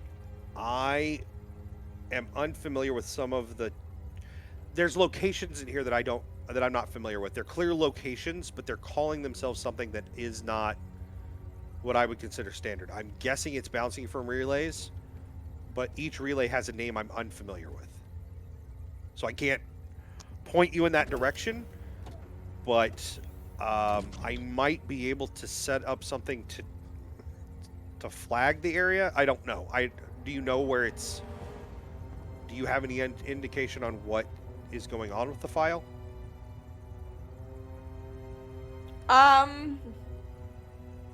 Roswin will explain that in this scenario, I mean, he knows who he knows, but we're keeping up appearances here for the sake of security. I'll say for the sake of the scenario, and he'll explain, somebody wishing to have our information would do this, that, and the other thing. And he would explain how these packets are being parsed through. Can you roll, let's say, presence and security? Sure. Any of my focuses be good here? Probably not. No. You're trying to bullshit a bullshitter. Yeah, well, it's not like Roswin expects him not to know. Yeah. It's just like for anybody listening, so that their conversation. So it doesn't matter that he knows. Roswin is just continuing to couch as an exercise in case someone overhears or someone. He minimizes the window that he's doing the encryption in, pulls up something else, puts in a couple of commands, and hits a couple of buttons, and the lights go like the slightest bit dimmer, and then you can hear a vibration. And he says, "Sir, the room is secure now. Am I to assume that this has something to do with Section 31? What makes you say that? It's Federation code with other intelligence agencies flavoring to it. You're wondering where it's going. It's our logs, and you're saying it could go somewhere. Like, everything you're telling me is that something clandestine is happening, and it's within the Federation. I apologize, sir. I believe the human phrase is, if it walks like a duck and quacks like a duck, it's probably a duck. And this thing is quacking really loud. And if it is? Or if it was? I would expect that if this is the file that you took, they already know it's gone. That's the assumption that I would make.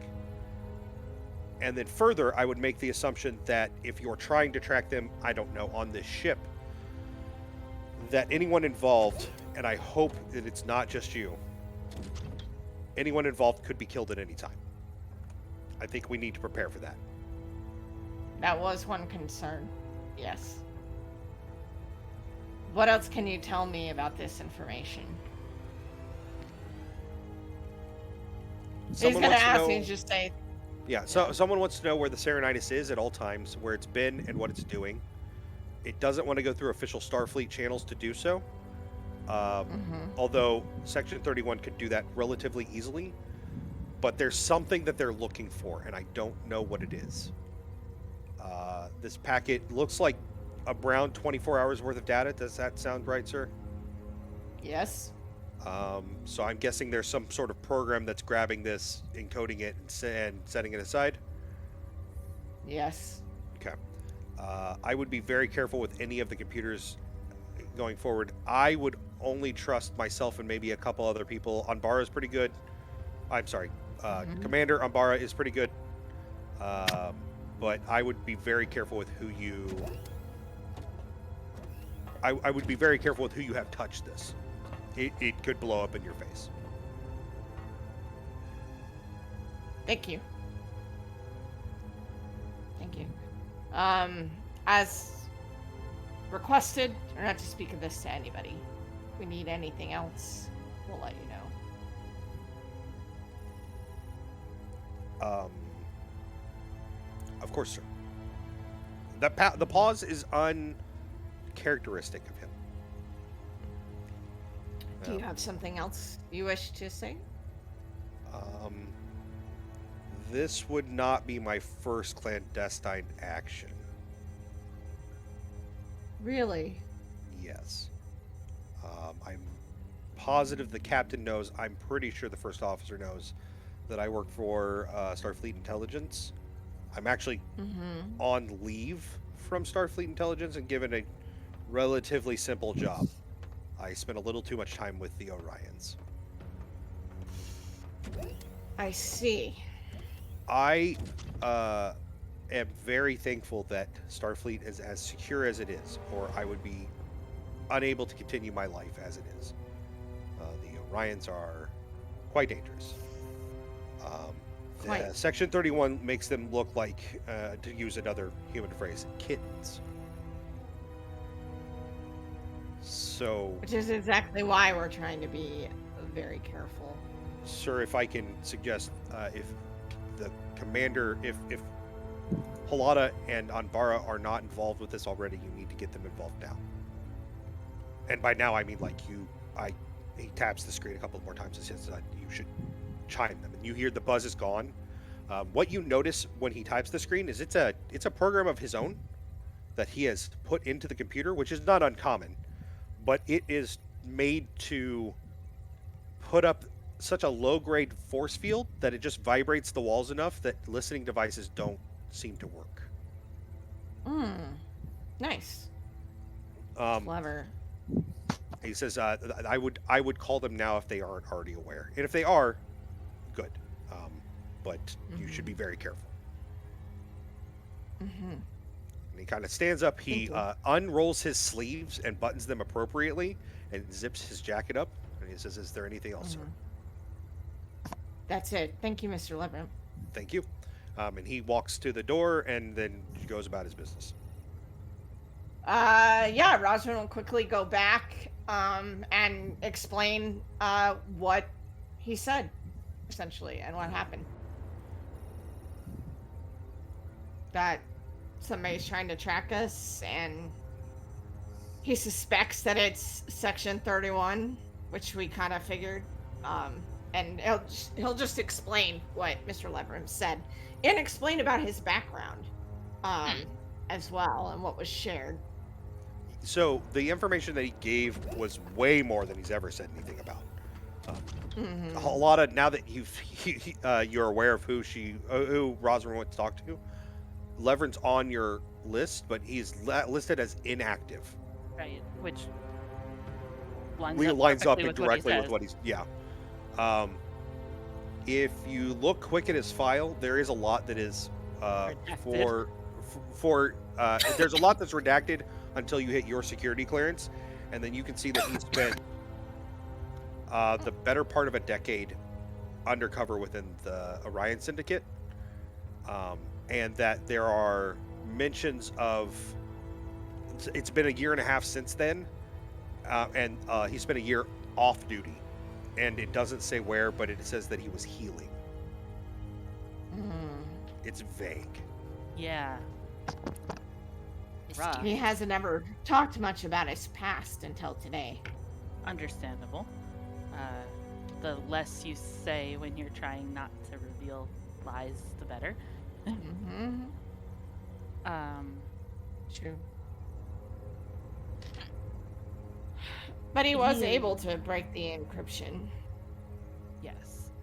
He is in a situation where we should do our best not to have him be flagged as part of this, unless he reaches out and says he's willing to accept that risk. Because if he's on leave, we should let him be on leave.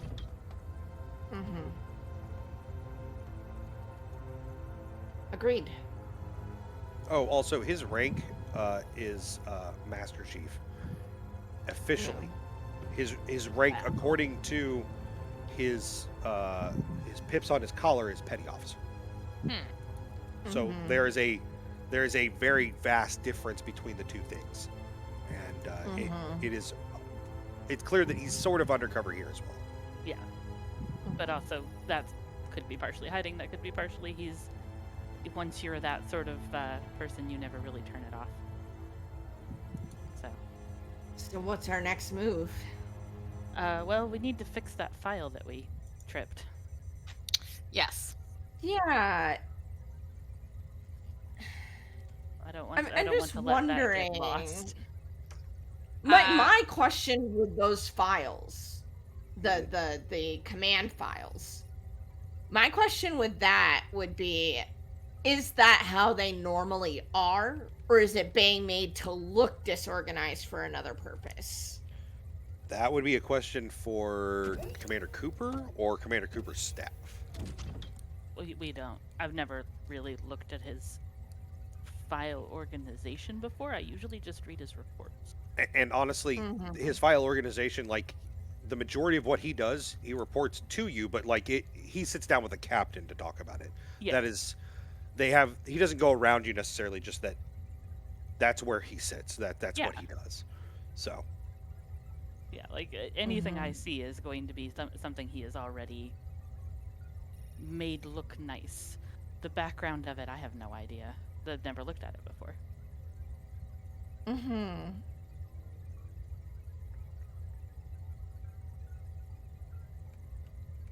Well.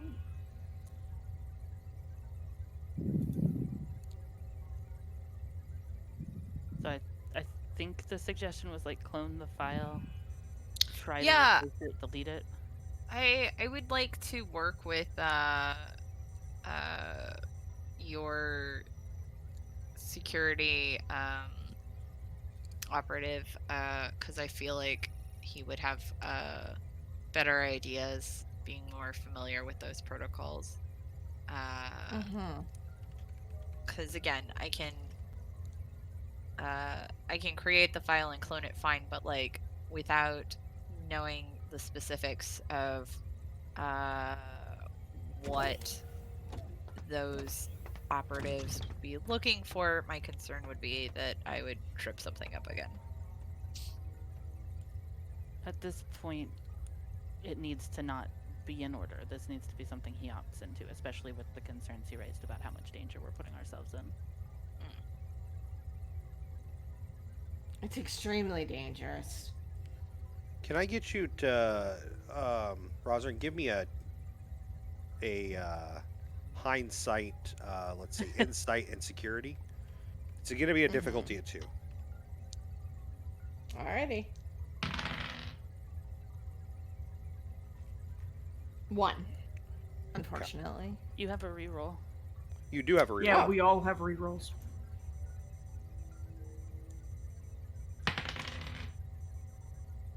Nah. Okay. Dang. Yeah.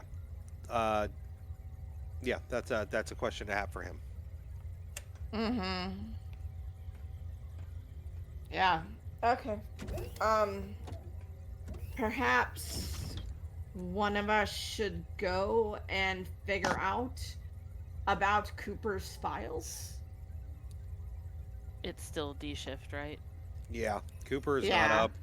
None of his almost everyone on Cooper's staff is on AB shift. Yeah.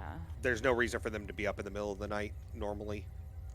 I don't want to wake him for this because I don't want it to seem unusual. Right. Well, that you want to make it look like you're pulling him in to talk about file cleanliness and not pulling him in because something shitty is going on. Yeah. Everyone, like, to break the fourth wall, everyone who's cast knows about this, right?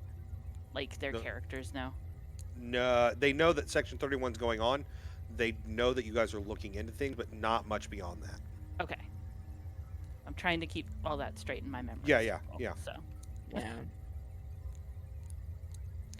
Yeah, so we can wait till that, and then you can talk to him, Commander, and see. Because if he knows that something's going on there, I can at least be like, hey, in investigating this is why I looked at this. Because, like, it's a random thing for me to have checked otherwise. Yeah. But we just want to make sure that that's intentional and not something there's somebody not something has hiding done. in there. So do you guys want to call it a night and wait until tomorrow to talk to Cooper? And I think that's our best bet.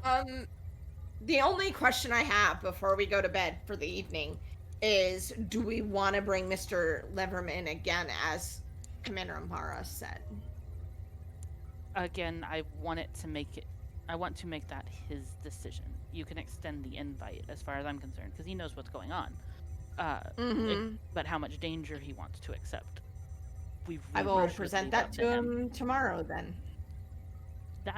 We'll do that tomorrow. If you can find a way to do it before we call it a night, in case they see this file before we are done. We don't know how often they check these things.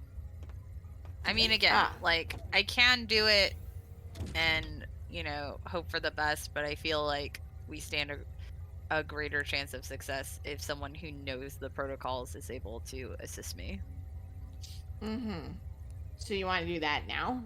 If you can think of a way to do it carefully. Discreetly? Yes. Words are hard. He has a few minutes of walk back to his crew station, because he's I'll crew try number to catch him. way down there. Communicator. Unbara passes Halata Raktajino silently. Well, I have two questions. I can do it via this, or he can try to run. And I would do it via the comp badge. So Roswin will say, Mr. Lever, can you meet me back at where we were for your training exercise? Sure thing, sure thing, sir. He's back relatively quickly. I assume all four of you are there? Yeah, might as well at this point. Like, he sees Umbara, and Halata doesn't seem to react any, and then he looks at Victra and gives that quizzical cat look, and then kind of just shrugs his shoulders like, okay, whatever. Surprise! You're not like. I know. I'm. It's like, why? Okay. Why is the pilot here? Well, and he says the one that can't get promoted past lieutenant. Right, and because of demerits. He walks over to Umbara, to your station, minimizes what you're doing, pulls up his own program, taps a couple of things, and you all hear the vibration in the walls again. And then he minimizes that, brings your thing back up, and he says, "I apologize, Commander." It's so that we can talk freely. I'll allow it. So, Mr. Do you want me to speak, Commander, or would you prefer to? I can do this. I understand that you're on leave, and I understand that you've already been put into one very dangerous situation by Starfleet. I do not want to pull you into this without you saying it's okay. Commander, I don't put on this uniform to play all willy-nilly in some flowers. I'm not on a starship because it's safe. I'm on a starship because we should explore, and that's dangerous, and that's why I joined Starfleet Intelligence. If you need my expertise, you need my expertise. That's the end of it. You don't have to order me to do anything. Okay. Pride swells in Rosrin's chest. Halata, can I get you to give me an insight and command? The difficulty? Difficulty is going to be a 2. We have momentum, right? Yeah, we got 4. Yeah, I'm going to spend 1. Use it.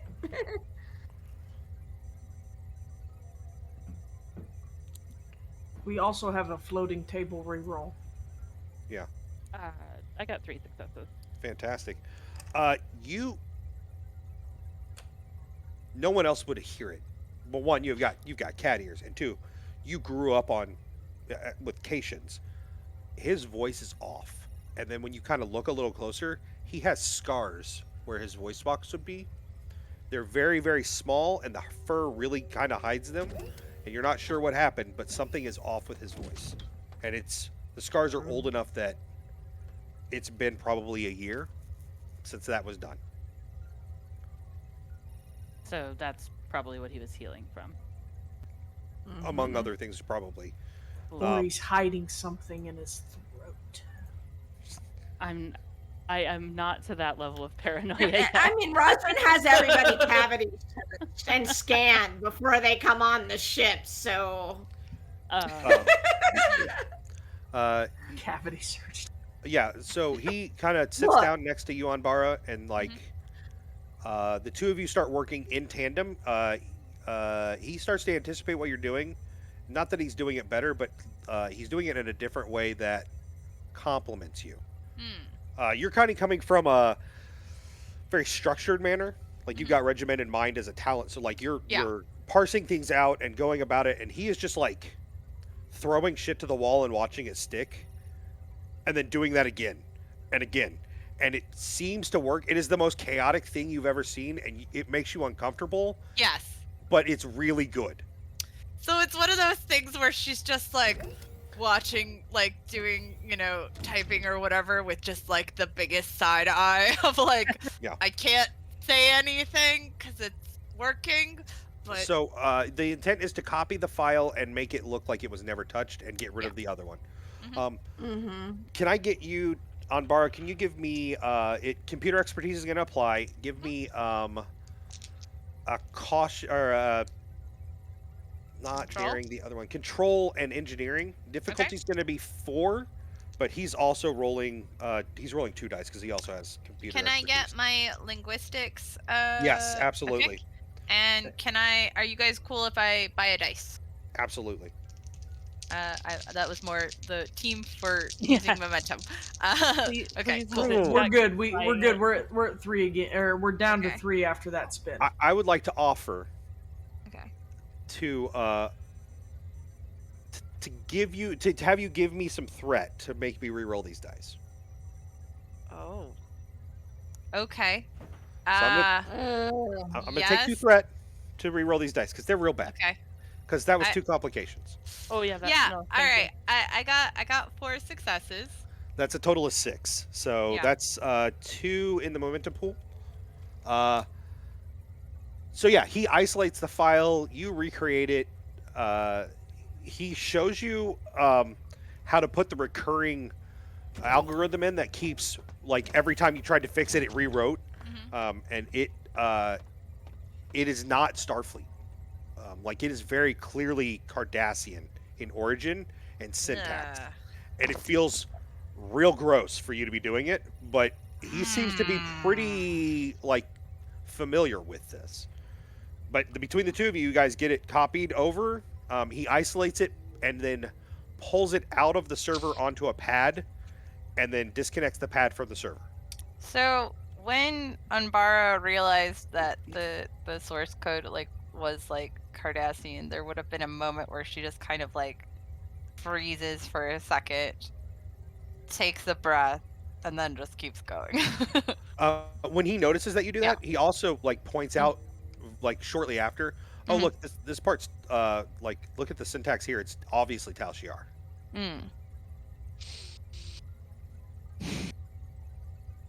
Wow. Have you ever seen, and then he leans over and in a very deadpan goes, have you ever seen Klingon syntax? I don't know if this is, Jen doesn't know if this is a joke or not. This is clearly him telling a joke, but it's out of character for him. Okay. Ha. No? So she kind of just does the very sort of he lifts his hand and smashes it on the computer screen and goes, that's how Klingon syntax works. Hey, what's your threat level at, or what's your threat count? I'm at 16 now. Okay, that's what I had you down as. I was just making sure because you hadn't spent any yet. Yep. As you guys kind of clear everything out and get it set right, there is kind of off in the distance. It's very 16 rooms away kind of sound. There's an alarm going off, and it's not a red alert. It's something else. And as soon as he hears it, he turns off his dampening, and then it's clear as day. it is something else is going on, and that's when the door to the room that you're in opens, and there are two crew members that none of you are familiar with. And I want to be clear on this. The fact that none of you are familiar with them tells you that they are not members of the crew. And they are holding phasers and pointing them at you. Oh no, this will not do. So you guys are caught off guard. You do have momentum if you want to take the initiative, which would cost you 2. Or I can fire at you first. I mean, I'm fine. We are at 4. I have you at 5. I think we should err on the side of more. Is anyone? I'll take it. Thank you. I'm probably not armed because you don't go around the ship. Nobody's armed. Well, Rosrin's probably got 16 lasers hidden all over the room. Hey! Marvel put us at 6. Yeah, we're at 6 right now.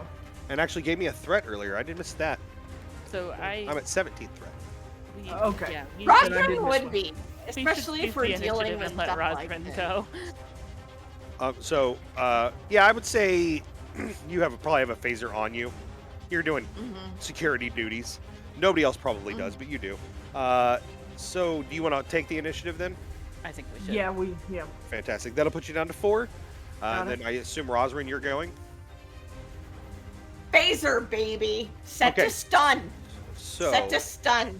Because I want to talk to these guys. If I can... So phasers are always assumed to be set to stun, and that sounds really dumb, but if you choose not to make it stun, I get threat every time you fire. Yep. Like that's a thing. Well, so the charge ability is in effect. So you need to choose one of the following: area, intense, piercing, or vicious. Those 4 things are, you choose one of them, and it's going to area affects the area. Intense is going to make it not stun. Piercing ignores their resistance rolls, and then vicious is going to do more damage. So you choose one of those 4 before you fire it. Area probably. Yeah. If you do area, you'll be able to hit both of them without an issue. Yeah, that was actually what I was. She's got this. He's got the sprinkler. He confiscated it from Minkler, and now he wears it. So, go ahead and roll. Why do I not know what the roll is for shooting things? Shooting things should be, I believe, control and security. Yeah, and it's difficulty at 2. All right, and I have fan phasers, so yeah, absolutely, yeah. Get my focus on that. You do have 4 momentum. Do you want to spend one to get I another would love die? to spend one, as a matter of fact. That puts us down to 3. Let's go. Indeed. Oh, they are no match for Rosrin. I hope, because I got 4 successes. Oh yeah, so that will give you 2 back. That'll put you at 5. Okay, we're back at 5 momentum. And then you're gonna roll damage dice. It's still 19 to 20 for complications, right? Because I rolled a 18. Okay, good. All right, good. I rolled an 18, so we're good on that. So you're gonna be doing. You're gonna roll. That's not. I'm on the wrong character sheet. I was like, that seems like a low damage number. That still seems low. So you're gonna roll 7 damage dice.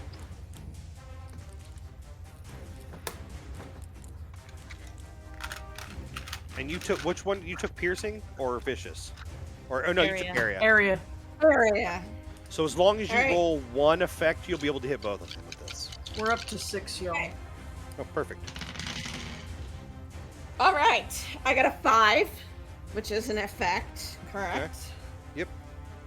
And then 2, so that's 2, 2, and 1, so that's 5. And then 4, 4, and 3, so those don't count. So that's 6 damage. Yeah. 6 damage and an effect. So he drops to the ground. You've clearly hurt him. Actually, they both do.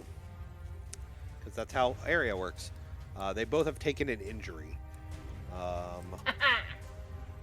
So, do you want to hold on to the initiative or let one of them act? I have hand-to-hand combat, and Victra wants to, like, punch these guys. Do it. Yeah, I say hold on. And we're at 6. We're at 6. We can spend a couple. Well, you're at 4 now that you're punching people. Oh, yeah. So yeah, Victra is going to. Did they go down to the ground already? Yeah, they go down because of injuries knock you down. Okay, then yeah, Victra's just gonna like. She's like, I don't get code shit, and she just runs up and she just punches both. She's like, I can do this. So she's like, I just been sitting here looking like an idiot for 3 days. No, you found navigation stuff. You did good. Yeah, oh, there is that. Yeah, I forgot about that. So I have a mean right hook, so my unarmed strike attack has the vicious 1 damage effect. So let you know. So I believe it's daring and security if it's melee. Yes. And I also roll daring and security. And that is I rolled a 3, which is my security rating. So I got 2 successes. Yeah, you definitely punch him. Sweet. Okay. So you roll 4 damage dice. Okay.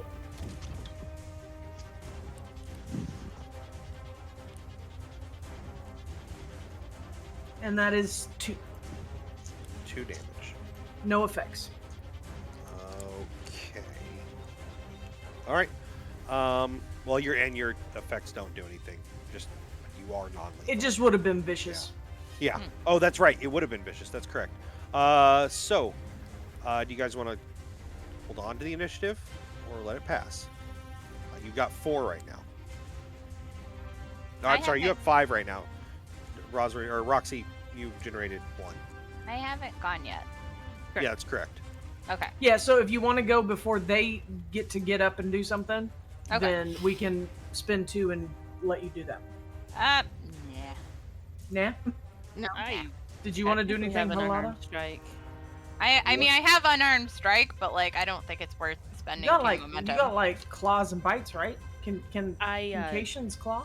I very much did not take the weapons. Oh, yeah. I took the prehensile tail instead. Oh, okay. That's right.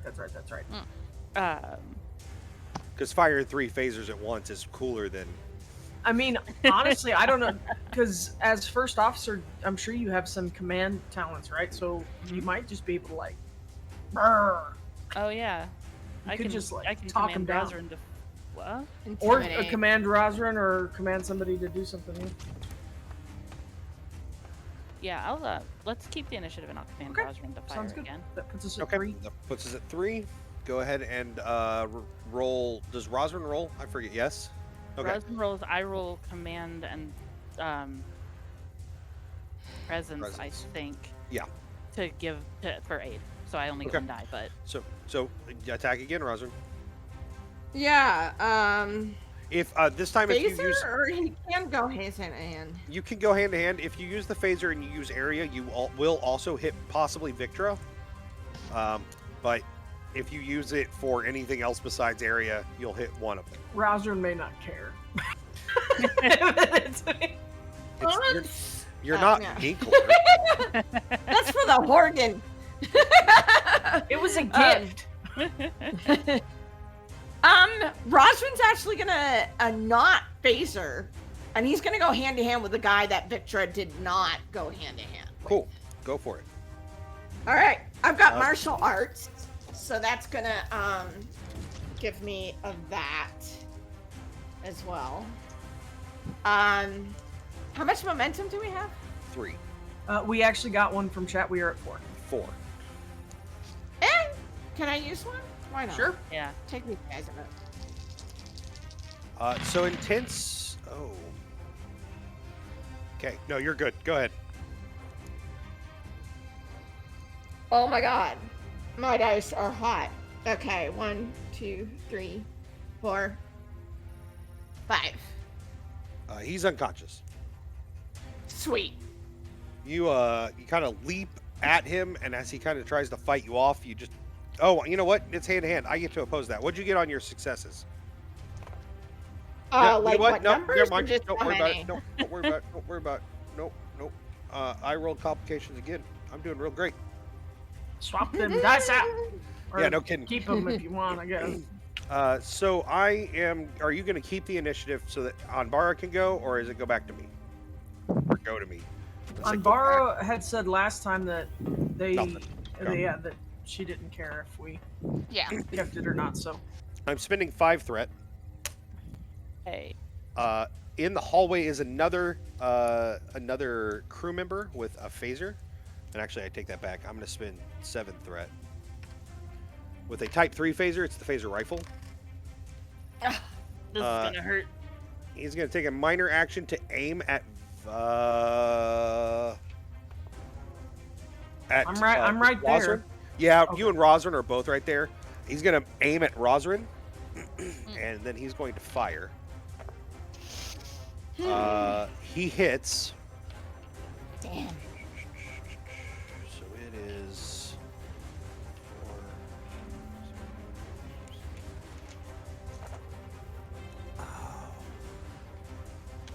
So 2, 4, 6, 8, 9 damage. That is an injury. Yeah, that is an injury. You can avoid the injury, and I'm looking to see where it says that when you do it that. And I don't remember where it does. I think it's a momentum or determination spell. Let's see. It doesn't say there. That would have made sense. Rules check. I need to make a sound bite for that. Yeah, right? I would think it would be in this little area where it talks about them, but it doesn't actually say there. That is honestly one of my pet peeves. You can only avoid injury once during a scene, but once you've used it, you may use the recover task to regain that use. That's all it says. So you can spend you'll still take the 9 stress, which actually might fill most of your stress bar. You have to take a recover action. yeah. It looks like. I have 3 left. 3 stress left because he has 12. Okay, fantastic. It can go to Anbara, but instead I'm going to spend 2 threat and hold on to it. God, no. And then I'm going to spend That's what we're saving all this 4 more for. threat to let him fire again. And he's going to shoot Victor this time. Oh yeah, I definitely hit. We're gonna be sick bay buddies. Oh yeah. Oh yeah. I'm gonna bring my Horgan to the sick bay. Ooh, And some of that sexual healing. So Avoiding that 13 injury. stress. That was 13? a rough roll. Yeah. I might be. You're unconscious. Avoiding That's injury costs 2 momentum or adds 2 to threat, or we suffer a complication. Yeah, I am. That's past all my stress levels. Yeah. So you'll just go unconscious and you will take an injury. So the only thing to keep in mind with injuries is that once you have an injury, if you get another one, you automatically go unconscious. Even if you heal the stress. What if you're already unconscious? Do you just Yeah, die? I have to make the decision to kill you, and I'm not going to do that for anything less than a story-bound reason, and this is not a story-bound reason. Okay.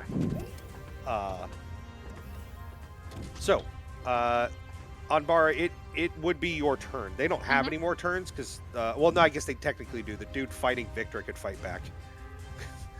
I totally landed on him, so he'd have to move my ass. That's true. Is Levram gonna pitch in? No. Surely he's got claws, right? Actually, Marvel was asking in chat if he had the claws since he was a had Sounds this like he's got claws, violent backstory. Anbara, would you like to roll for Levram instead of you going in combat? Sure. So he's going to have a 15, and he's going to crit on anything below a 4 or below. Okay. So just 2? Yeah, unless you want to spend momentum to get more dice. I will tell you this. We have 3, I believe. If you give me 1 threat, you will get another dice, but you'll also be able to re-roll dice. Because he has bold security. Team, what do you think? I mean, I it's would gonna hurt, probably but buy it's one. fine. All right. So I give you a threat so I can re-roll dice. So you give me a threat, you're going to add a dice to your dice pool. Cool. So you'll roll 3, and then you can re-roll your dice. And you actually have a reroll still, and Marvel just gave you another one. Sweet. So If you roll complications and they stick, that's your fault, not mine. And what is his pool? 15. Anything under a 4 or under will crit. Okay. Ties, are they successes or no? Yes, they absolutely are. Then 3 successes. Oh, I get a... yeah, you definitely succeed. So you're going to roll... Oh, you know what? I don't know what the claws go off of. That's fine. I can figure that out. Use the claw. Probably an unarmed strike with piercing. I want to have Unbara do like the Bajoran judo chops and stuff that Kira was doing. Nice. Because she has unarmed strike. Yeah. I'm getting there. They don't have claws. They have disarming nature and prehensile tail. What the crap? Oh, really? Interesting. You know what? No, it's fine. Don't worry about that. What we're going to do is say that you roll 6 dice. Okay. We're going to say he has claws and just give him extra dice damage. So I roll d6s? D6s. 1 is 1, 2 is 2, 5 and 6 are 1 and an effect. Okay. And then 3s and 4s do nothing. And I rolled 6 of them? Yep.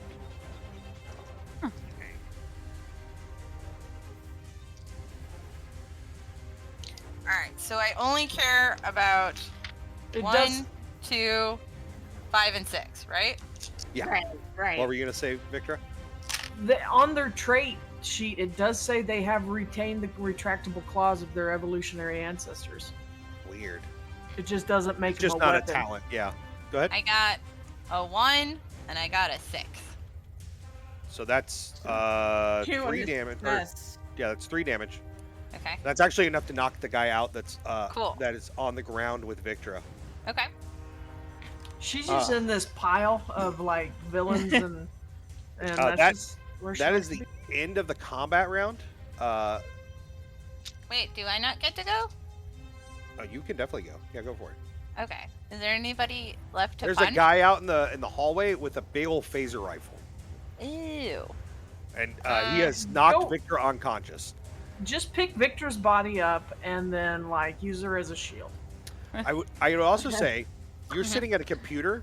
Yeah. You could just raise shields around him. I mean, that's what I was going to ask if I could do. You can beam him to the so, brig. Yeah. Can I do that? So if you want to just raise shields around him, Yeah. you're going to need to give me a daring and engineering roll. Okay. I would let you use control either way.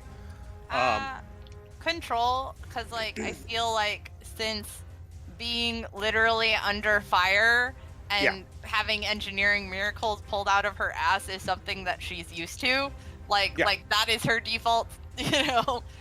So then it's going to be a difficulty of 2. So. Okay. Do I? Computer expertise also applies, so get your extra dice. Fabulous. And can I get any of my focuses? Is this a warp field or no? No. Yeah. Okay. You can have the computer help or the ship help you. Sure. What's the ship stat for that? It would be security and engine. No, structure. I'm going to use one of my rerolls. Nice. Good deal. Do we have a number for that? Rosalind, what's security? Well, I and rolled a structure 2. Oh yeah. I rolled a 2, so I'm sure it's fine.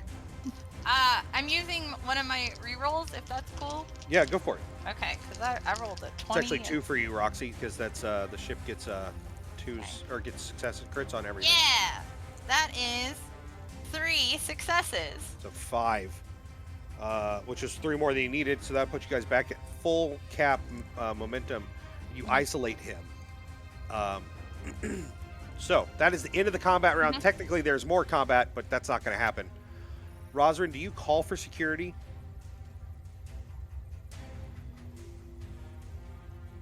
The computer's going to have logged this at this point because we used it. So. Yeah, I might as well. I mean, And at an this alarm point, went off. 'cause- Yeah, I mean, alarm went there off was and phaser everything. fire, so I wouldn't be surprised if like there was already something. What he's gonna do is gonna ask security to report it. Like, where are they right now? Or they're whatever? all at appropriate security locations. I don't know what security does when they're not like fighting things in Star Trek. Well, So they're probably all just anyone hanging out. Did anyone respond to the alarm? Yes, the guys that were here. No one else has responded. Yeah. Okay. Yeah, Rosman will call for security. He's like, we have a situation here, and he'll give where they are on this ship. And say I need a security detail. So Victor, the scene is over. So technically, guys, you guys lose momentum. So we're gonna do that. Go down to 2. So go down to 5. We were. Okay. Yeah, you guys were Yeah. capped. That last roll from the ship and Anbara to Ray Right, Shield okay. was ridiculous. Victor, you wake up, and as you do, and you kind of your eyes focus in, underneath the undershirt has been ripped down a little bit, and what you see is the markings of Orion Syndicate. Okay. And the guy in the force field is like firing at the force field and like beating on the walls with the phaser rifle, and then eventually gives up and drops it.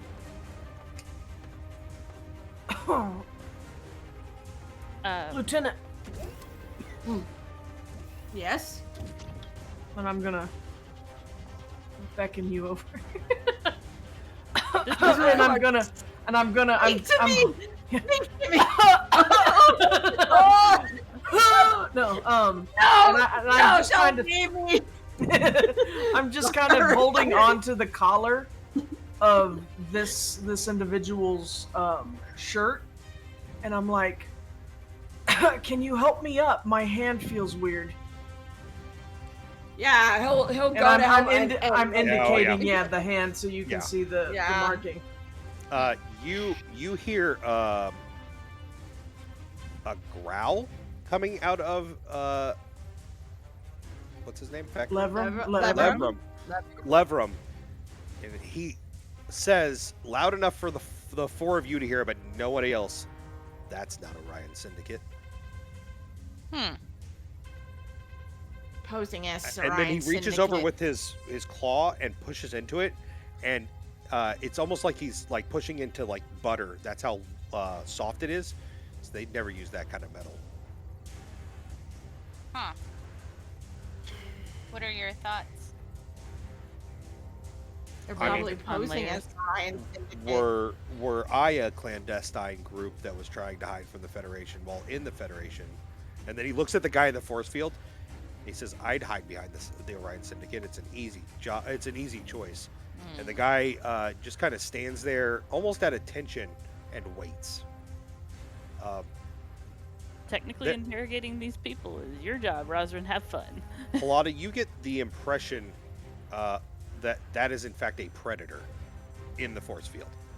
They are all 3 human, or at least mostly human. And I'm not saying that like they've been some sort of like mutated thing, but like they may have Vulcan blood or, you know, other options, but they are mostly human looking.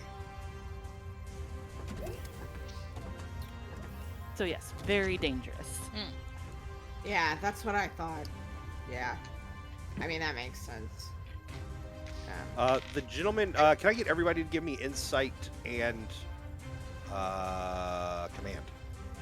This is just a group roll to see who recognizes it. So whoever gets the most successes, you win. 2,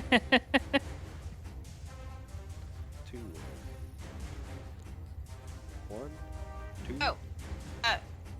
3. Oh, Yeah. so he is wearing. I rolled a 1 and a 2. Nice. He's wearing a blue shirt or a blue shirt appropriate for science or medical. He is one of your engineers, and he's like a late night shift guy that he does his job and he does it well, but he's always stuck on like super easy jobs, and anything hard that comes up, he finds a way out of. Incompetence and laziness. By the prophets. This is just cementing your theory. This is dangerous. Yep, this for is everyone in your confirmation department. bias.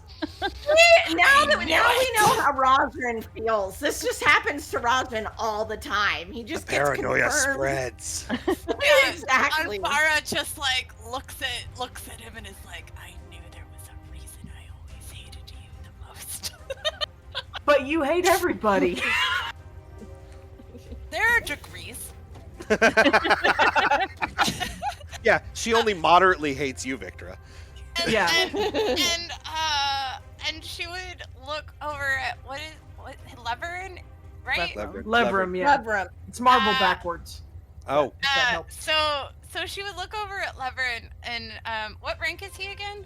Oh, he's just a petty officer. He's Mr. Levram. Okay. Yeah. Unrelated, Mr. Leverin, are you single? Yes. When this is cleared up, would you care to meet me for coffee later? Or Raktachinos later? He looks around very awkwardly, and he says, Commander, if you're prepared to take on that kind of risk. It's been a very strange day. I think she is. Okay. I would be happy to meet you at the Dapple Dough for some Raktachinos. Excellent. Carry on. I'm telling Cox about this immediately. What just happened? What just? I was just like, what? Okay. Wonderful. All right. I'm multitasking. You can. She calls him Master Chief after hours. Oh my god. So, Don't infect my security. That was a Rosrin response. Oh my god. so In fact. I would like to as much as I would really like to role play out the interrogation and so on and so forth. We're also coming up on time. So here's what happens. Security gets there. You isolate the phaser rifle and get him into the brig. After several hours of interrogation, in which Levram is helpful, it comes out that the two men that are on the ship were sent there most recently when you came from Ryza. They were in another shuttle that came back from DS9 behind you, which was expected. That's all above board. It was not supposed to have these two people on it. They somehow got there. The gentleman here, Section 31, knows that he not only falsified his entry into Starfleet, but that during the war he may have accidentally sabotaged an engine on the ship he was on to keep it out of combat. And so they're blackmailing him. Yes.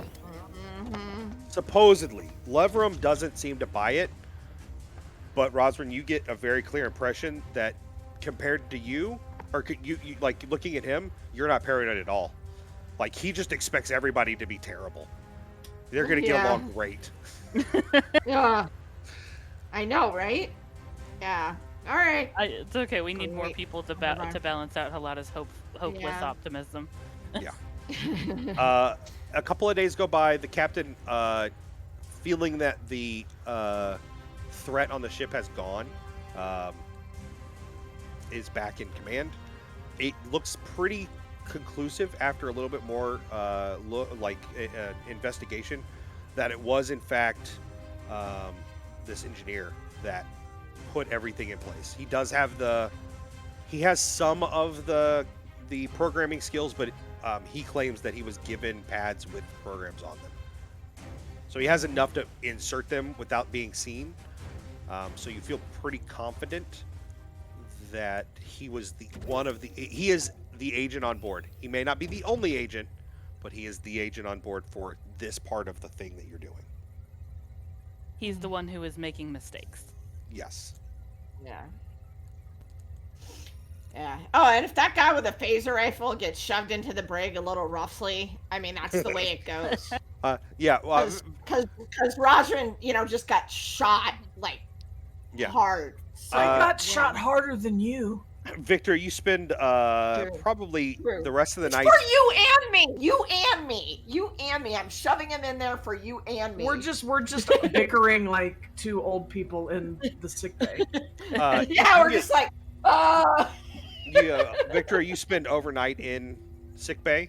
The doctor eventually lets you out of sick bay after essentially strapping you down by warning you that if you get up off the table, not only will he knock you down to ensign, but he'll make you hang out with Minkler all the time, and you won't like that. I wasn't even trying. You guys get the good Jello here. I swear your replicator's been tweaked.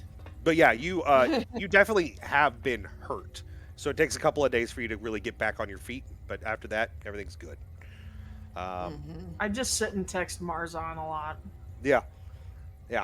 With your intergalactic texting plan. Yeah, with it charges you 8 space FOL. bucks. It's Federation Online. No.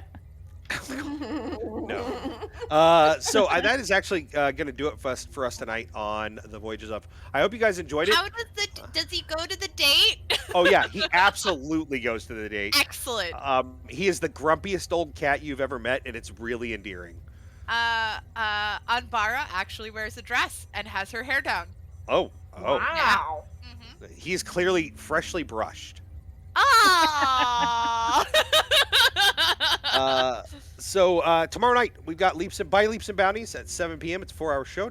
Don't hesitate to show up for that. It gets they're on the water a lot, but it sure does get thirsty over there. Just as a warning. We're not on the water ever. This is the first time we've been on the water since episode 2.